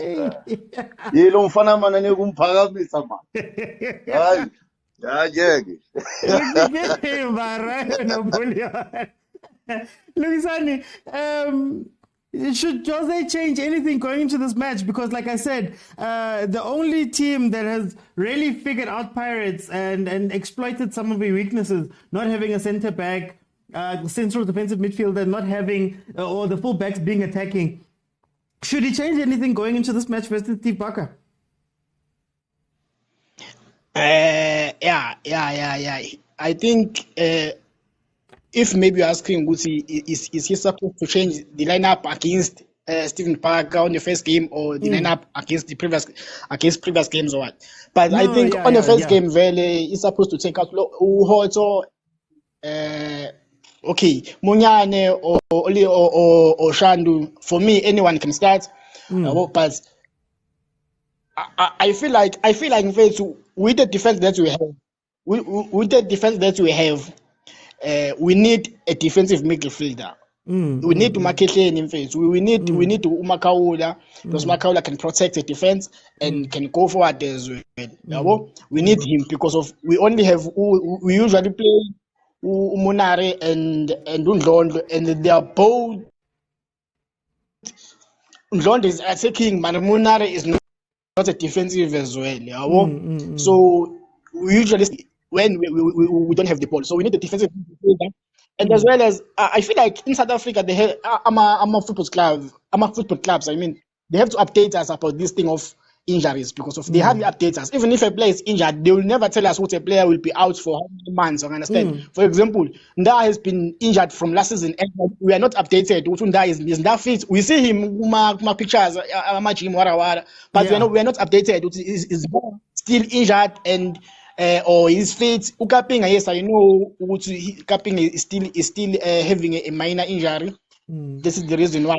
But first, we need that back. First, we need to that back because of we can't concede like this. We have been conceding first. Besides conceding, we are not structured. For example, I mean, I'm afraid to face Sundowns with Usbisi. With Usbisi, no Kogi. I'm afraid in fact with Usbisi, we don't Kogi. And without the defensive midfield, the Sundowns will more us in fact. So I feel like let's deal about Sundowns, Stellenbosch. Oh, okay. Konalogo, sorry. I'm so sorry. But I feel like we have to change. We have to find a defensive midfielder, and as well as give Abomthetwa if they have mistakes, as well as in front we are okay. We are okay.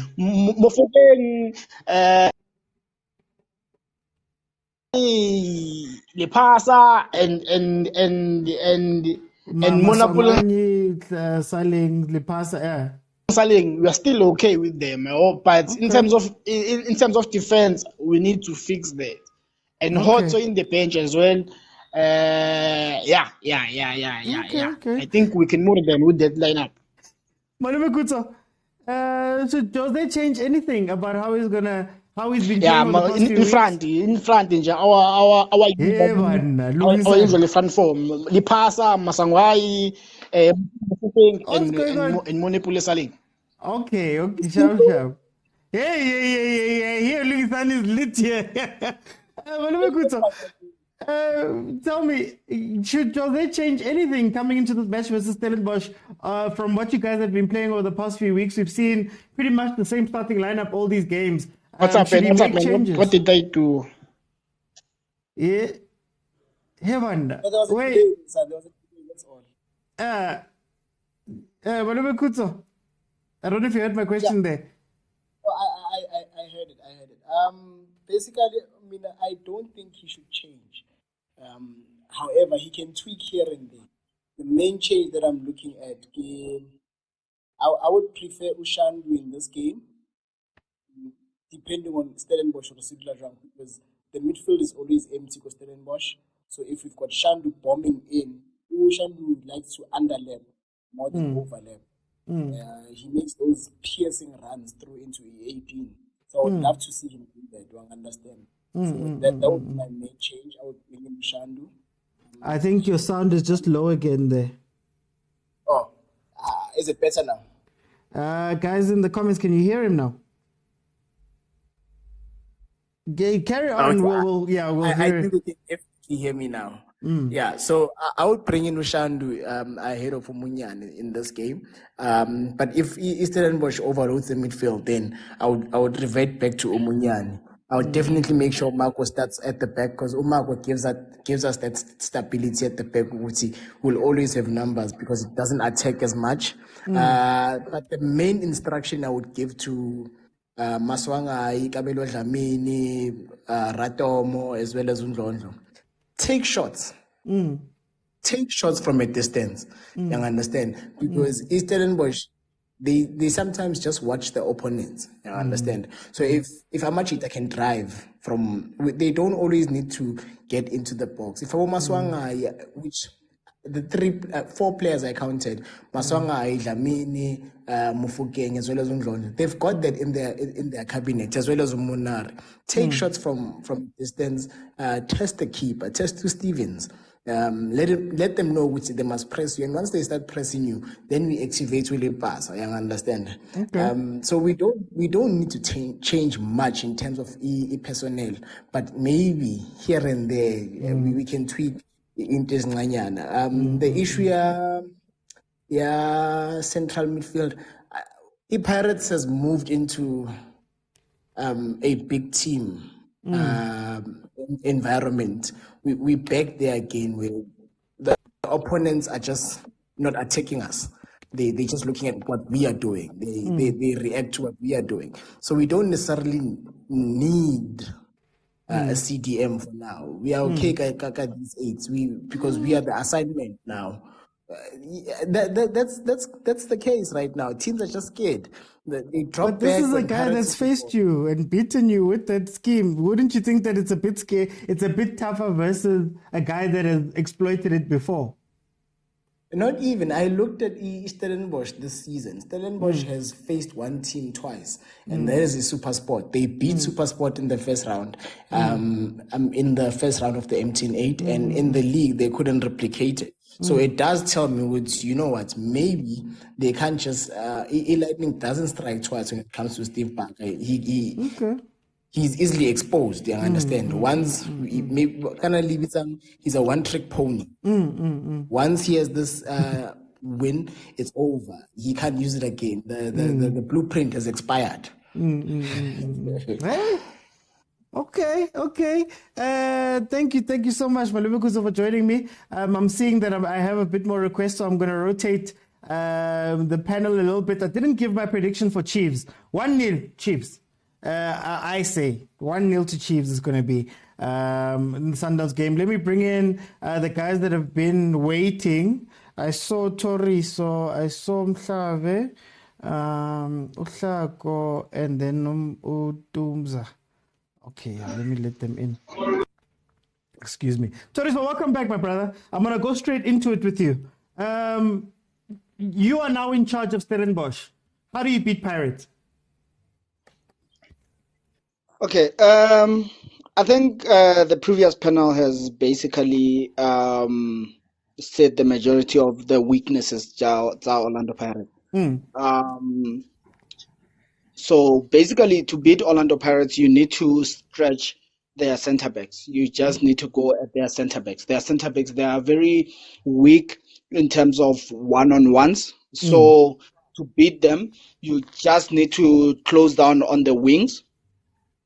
If you close down the wings for Orlando Pirates, it's over for them because they rely on their wingers way too much. I've seen all their teams this season, they rely on their wingers way too much. And Lepasa gets, from the wings, he gets those opportunities to score.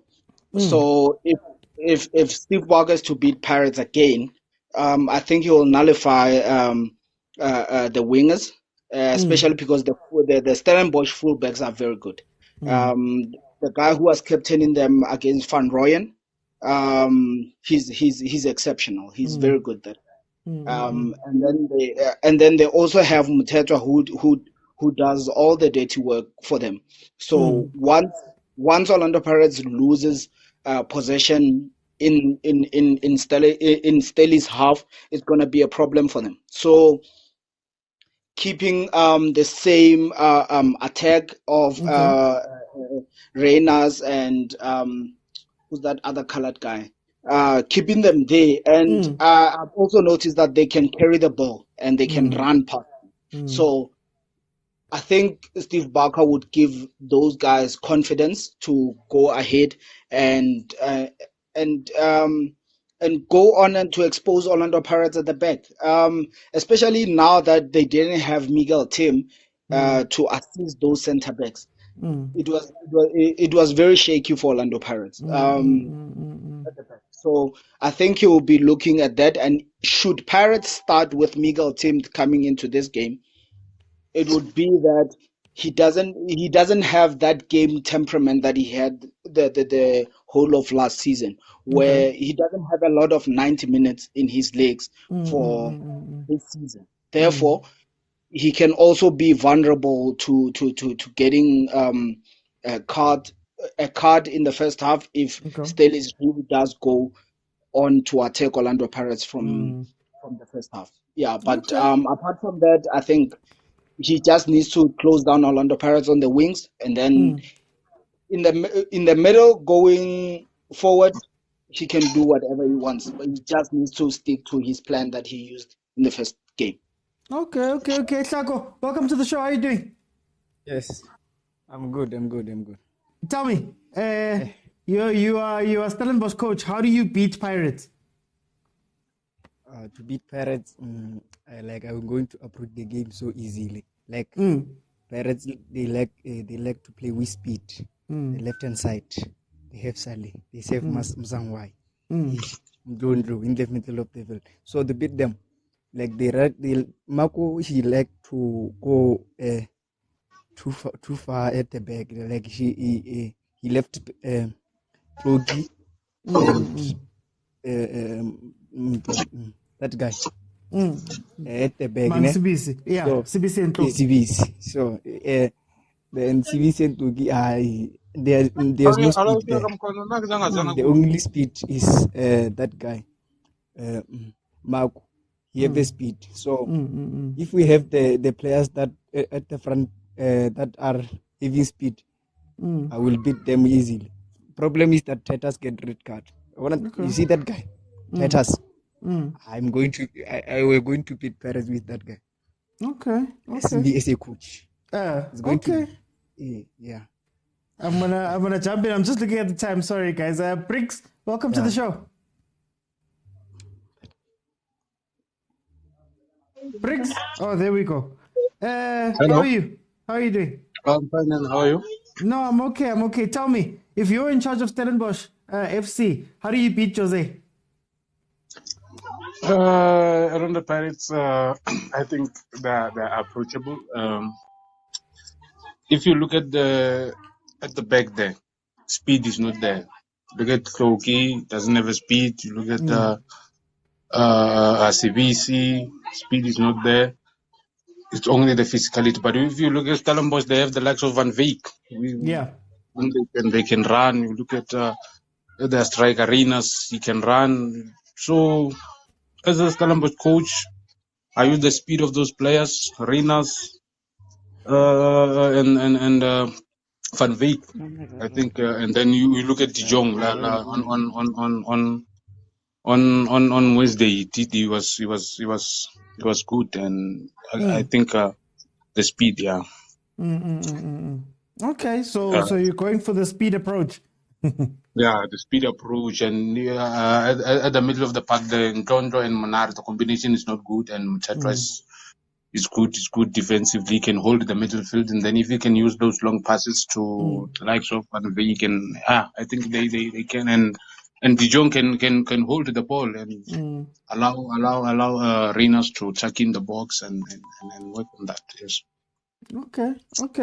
Let me welcome King Tefu. King Tef, welcome to the show, my brother. How are you doing? Hey, long time, my brother. I'm good. Hey, very long time. No, ngikran, Pram. Tell me, I put you into Baka's shoes. How do I beat Pirates on Sunday? But I'm a Bakadeya, boss. Talangani. Okay.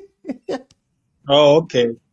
A tough encounter for it. A really tough one for Baka. Because if you can check, Orlando Pirates is a strong team with the ball. Yes, they are questionable without the ball, but what I've seen, they know their weakness. Their center back pairing, so they make sure when they don't have the ball, when they lose the ball, they counter press where they lost the ball. So it won't be that much easier for Stellenbosch to expose Pirates defense. So for them to beat Pirates, they have to compete with Pirates in each and every department in the pitch, not only on the flanks, because Pirates uses most of the times the wings to attack, and these three guys, Maswanganyo, Saleng, Nalo, Mufokeng, they interact with positions, they swap there, so you can never know who's one to pick there from the position 10, sometimes it's Saleh, sometimes it's Maswangai, sometimes it's this boy Mofokeng. So Stellenbosch have to go toe to toe with Pirates for them to beat Pirates. I Okay. think that is the main thing they can do to beat Pirates. Okay, I hear Yeah. you. Let me But go I to don't see them beating Orlando Pirates. I'm I gonna don't see come them back. beating Pirates. I'm gonna come back for your predictions. Sorry, so tell me, how does Jose take apart Steve Barker? Okay, first I think he'll need to solidify a position in Nzonzo so Okay. that they have a backup. But so in that doing, I think the front four rotation for Orlando Pirates will do the trick. Okay. To open them up. They just need to connect more with short passes and then look to play on the blind side every time. They have very good wingers that can cut in and do some magic for Orlando Pirates. So I think for him to be able to beat Stellies, it will be that the game plan should be play short passes, look to isolate on the one wing, and then play on the blind side, get a one-on-one on either side, Yamufu game or Saling side, and and expose them from there because Stellies, yes, they do have the aggression of pressing and trying to win the ball quickly to attack quickly, but with the quality of Orlando Pirates, I think that Pirates would, if they use a tactic like that, they will get an upper hand against Stellies. It will be very easy. I think the only thing that they did wrong in the first game was playing who's this Porto instead of Marco, because if you look at the Pirates defense after Marco came back, he's able to go back and try and cover those two slow centre back. He's able to go and cover them because in terms of strength, you cannot.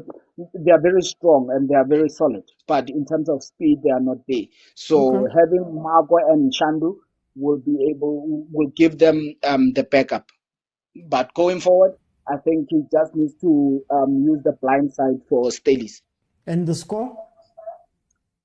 Score, I'll go for Orlando Pirates 2-0. Okay. Hey, 2-0. You guys are gonna close out the game first leg. Taco, tell me, how does Pirates go about beating Stellenbosch, and give me a prediction afterwards?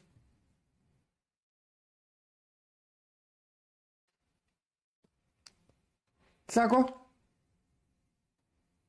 Okay, I'll come back. Just Briggs, how does Pirates beat Stellenbosch, and also what's your prediction? With Orlando Pirates, man, I think if they can utilize that boy, Mufukeng, very well. Okay. If he can shoot, because most of the time he likes to pass the ball around. He doesn't like to shoot. So if he and he has the chance to hold the ball and be in those spaces where he can maybe sometimes shoot, maybe have a certain goals. And also you look at the likes of who's this guy Maswanganyi in the middle of the park. I think he needs a support. You have to maybe eliminate either Ntondo or Munare there, because maybe you go with if maybe they can just, because if you look at Njonjo and Munare, they are playing similar. Sometimes they are there like holding seats. They are playing as a holding midfielder. So that boy Maswanganyi needs to have someone who maybe they can connect passes there and there. You see, and they need to drop Salin because he's not there. He's not there since the start of the season. Like, I don't know whether it's pressure or what, but he's never there. So and if you play Salin, always he looks to run with the ball, and when you look at how the Pirates play right now. They do tiki-taka and then they go into the box. But with Mufokeng, if he can just shoot, tell him to shoot, and yeah. And you also tell the passer to relax, because sometimes if you look at the passer, he's a little bit confused. Like when he has the ball, he doesn't know what to do. He's selfish. But you need to have a player like Kermit Eresma, so that you see how Kermit plays, and I think you can use that. And at defense there, I think Marco, I can drop Marco for as I was telling you that Stellenbosch has speed. If you want someone with the speed, you can go with Moroka at the back, and you go with Munyane at the back. You know they can cover Toki and Sibisi. Yeah. And then your prediction? My prediction, I think, is gonna be 2-1 to Orlando Pirates. Okay. At least to Bafa Kulnyana, man. Yeah, 2-1. Let me bring it. King Tef. What does Pirates do to beat Stellenbosch?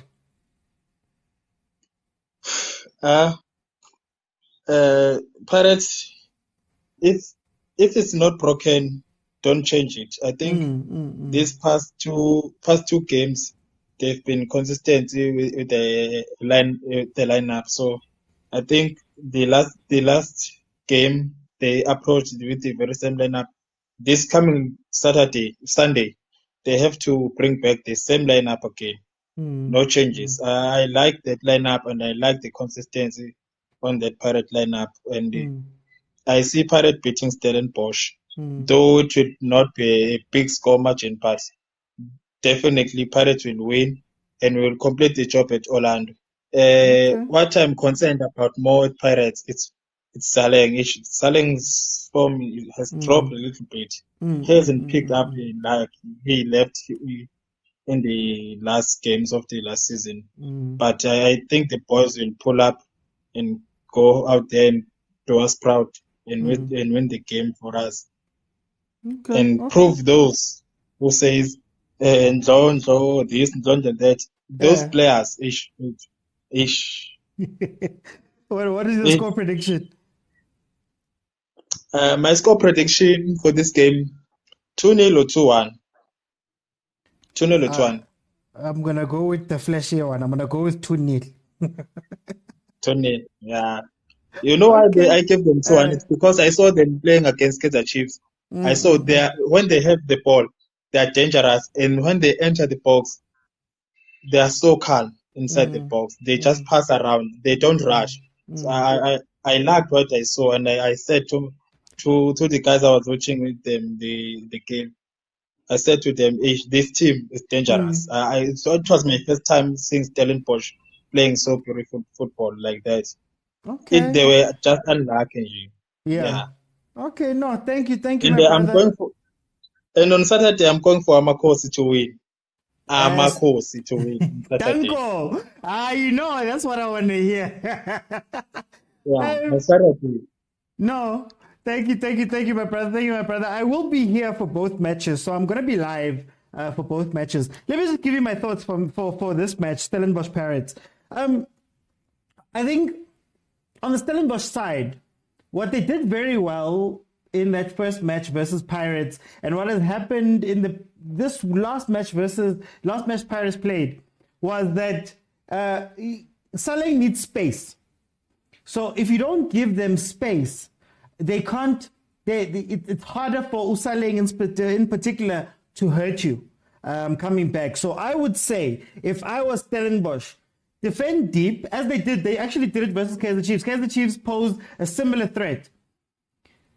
Play back and force Saleng to have to drop back to go get the ball. When he drops back to go get the ball, he's not a threat, he's not a worry, and it frustrates him, right? Umfukeng naye no Masangwani. Masangwani played a pretty good match, but they couldn't find the combination because there was no space. Pirates is a space team. Nah? One. So sit back, frustrate the front. At the back, for me, if I was Stellenbosch coach, do what you did in the first game. Press Undlondo. The game runs through Undlondo. But what we've seen with Undlondo is that he has a tendency of losing the ball there in the middle at times. So what happens is if you play with a low block, Ndondlo tends to go deeper back and try get the ball from Abochaine, try play all the way back there. And what happens is it does two things. Number one, it slows down Pirates. So they struggle versus low block teams because they can't play at pace and they don't have space, and Ndondlo has to go all the way back to go get the ball. Number two, if you press him, so last time they played, they had Reyners and Van Wyk pressing Ndondlo together. Press him because if you win the ball, they have the same quote-unquote weakness as Sundowns, where the fullbacks tend to go, and then you'll find Ukoki Nosibisi alone. And if you can win the ball up there with two players, you just need two players. If you can win the ball from Ndondlo up there, right? What happens is then you've got a 2v2 on Ukoki and CBC, and Nabo, they get in 6s and 7s when you catch them off guard. Like they don't know what to do a lot of the time when it's 2v2, right? So that's what I think Stellenbosch should do. Pretty much the same thing they did in the first match. But they just need to hit them a little bit faster. Cut Ndondlo out. Minare doesn't play the ball. Minare is there. They push him up to maybe go support to Raideng. So Pirates is essentially not playing with a central defensive midfielder, and Ndondlo is pretty much alone with Koki and CBC behind him during the games usually. So use that and attack those weaknesses and go 2v2, exactly what they did in the first game, right? Hoto was a mistake from Jose Rivero, left back. Shandu is a lot better. Is it Shandu who plays on that side? Marco is a lot better playing on that side. But now he pushes up too fast. So defend deep, get it back, hit them. The only issue, and I think the only way on the Pirates side, I think what's going to help Pirates is that this is a two-legged affair. And when it's two legs in a game, in a cup game, when it's two legs, you have to attack. Because in the back of Steve Barker's mind is you're going to have to go to Orlando. And Orlando has been a fortress so far. Orlando, if they get rocking, it's very hard to beat Pirates in a rocking Orlando. You can frustrate them.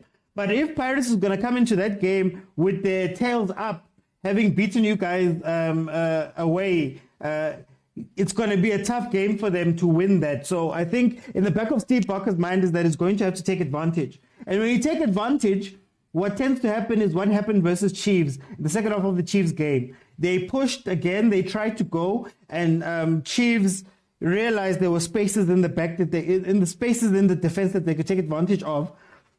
And Modi and Mdantsane played a bit close to each other and took advantage. So if Modi and Mdantsane can take advantage of that space, you can only imagine what Masangwani and Mfukeng can do in the same space. So I think that's the best part. Guys, I'm going to end it. Thank you so much for joining me.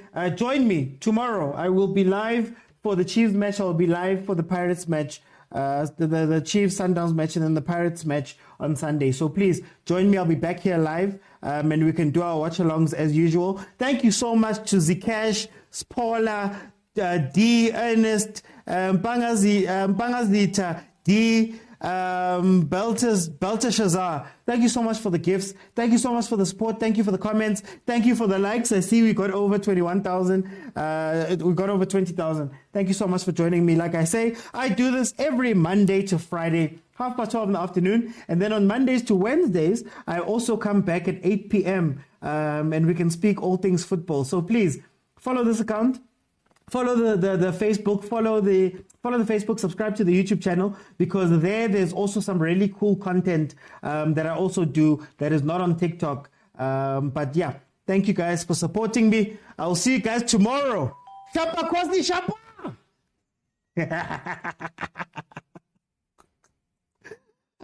Facebook, let me jump onto Facebook quickly. Before I let you guys go on Facebook, let me see. Chiefs will beat Sundowns, says Mary. Let's go, Mary. Don't let them say anything. Kosi for life, Nkulu. Straight win for Kosi. NTSEKI FC should be worried going into this game. While their keeper was man of the match in the previous game, it means that defenders are like more sliding doors. Ayabama says, Overthinking Football, the best footballing podcast in SA right now. Thank you so much, brother. Thank you so much. Sundowns will only be beaten by Sundowns. Team already fear Sundowns. If Sundowns rest, the defense is on point, then they won't have a problem because Chiefs play more in transition. With so many injuries, we have Sundowns, so we could take advantage for Chiefs. Could be an advantage for Chiefs, but it's not an excuse. I know the boys will do the job. Hey, Mtsweni. Thank you guys so much for joining me. Remember, we'll be back here tomorrow. Please do me a favor of sharing or following the page, of doing all that. Your support has been incredible, guys. Thank you so much for showing me love. We're going to carry on overthinking these games. I'll see you guys tomorrow for the Chiefs Sundowns match. Shapa Kosi Shapa!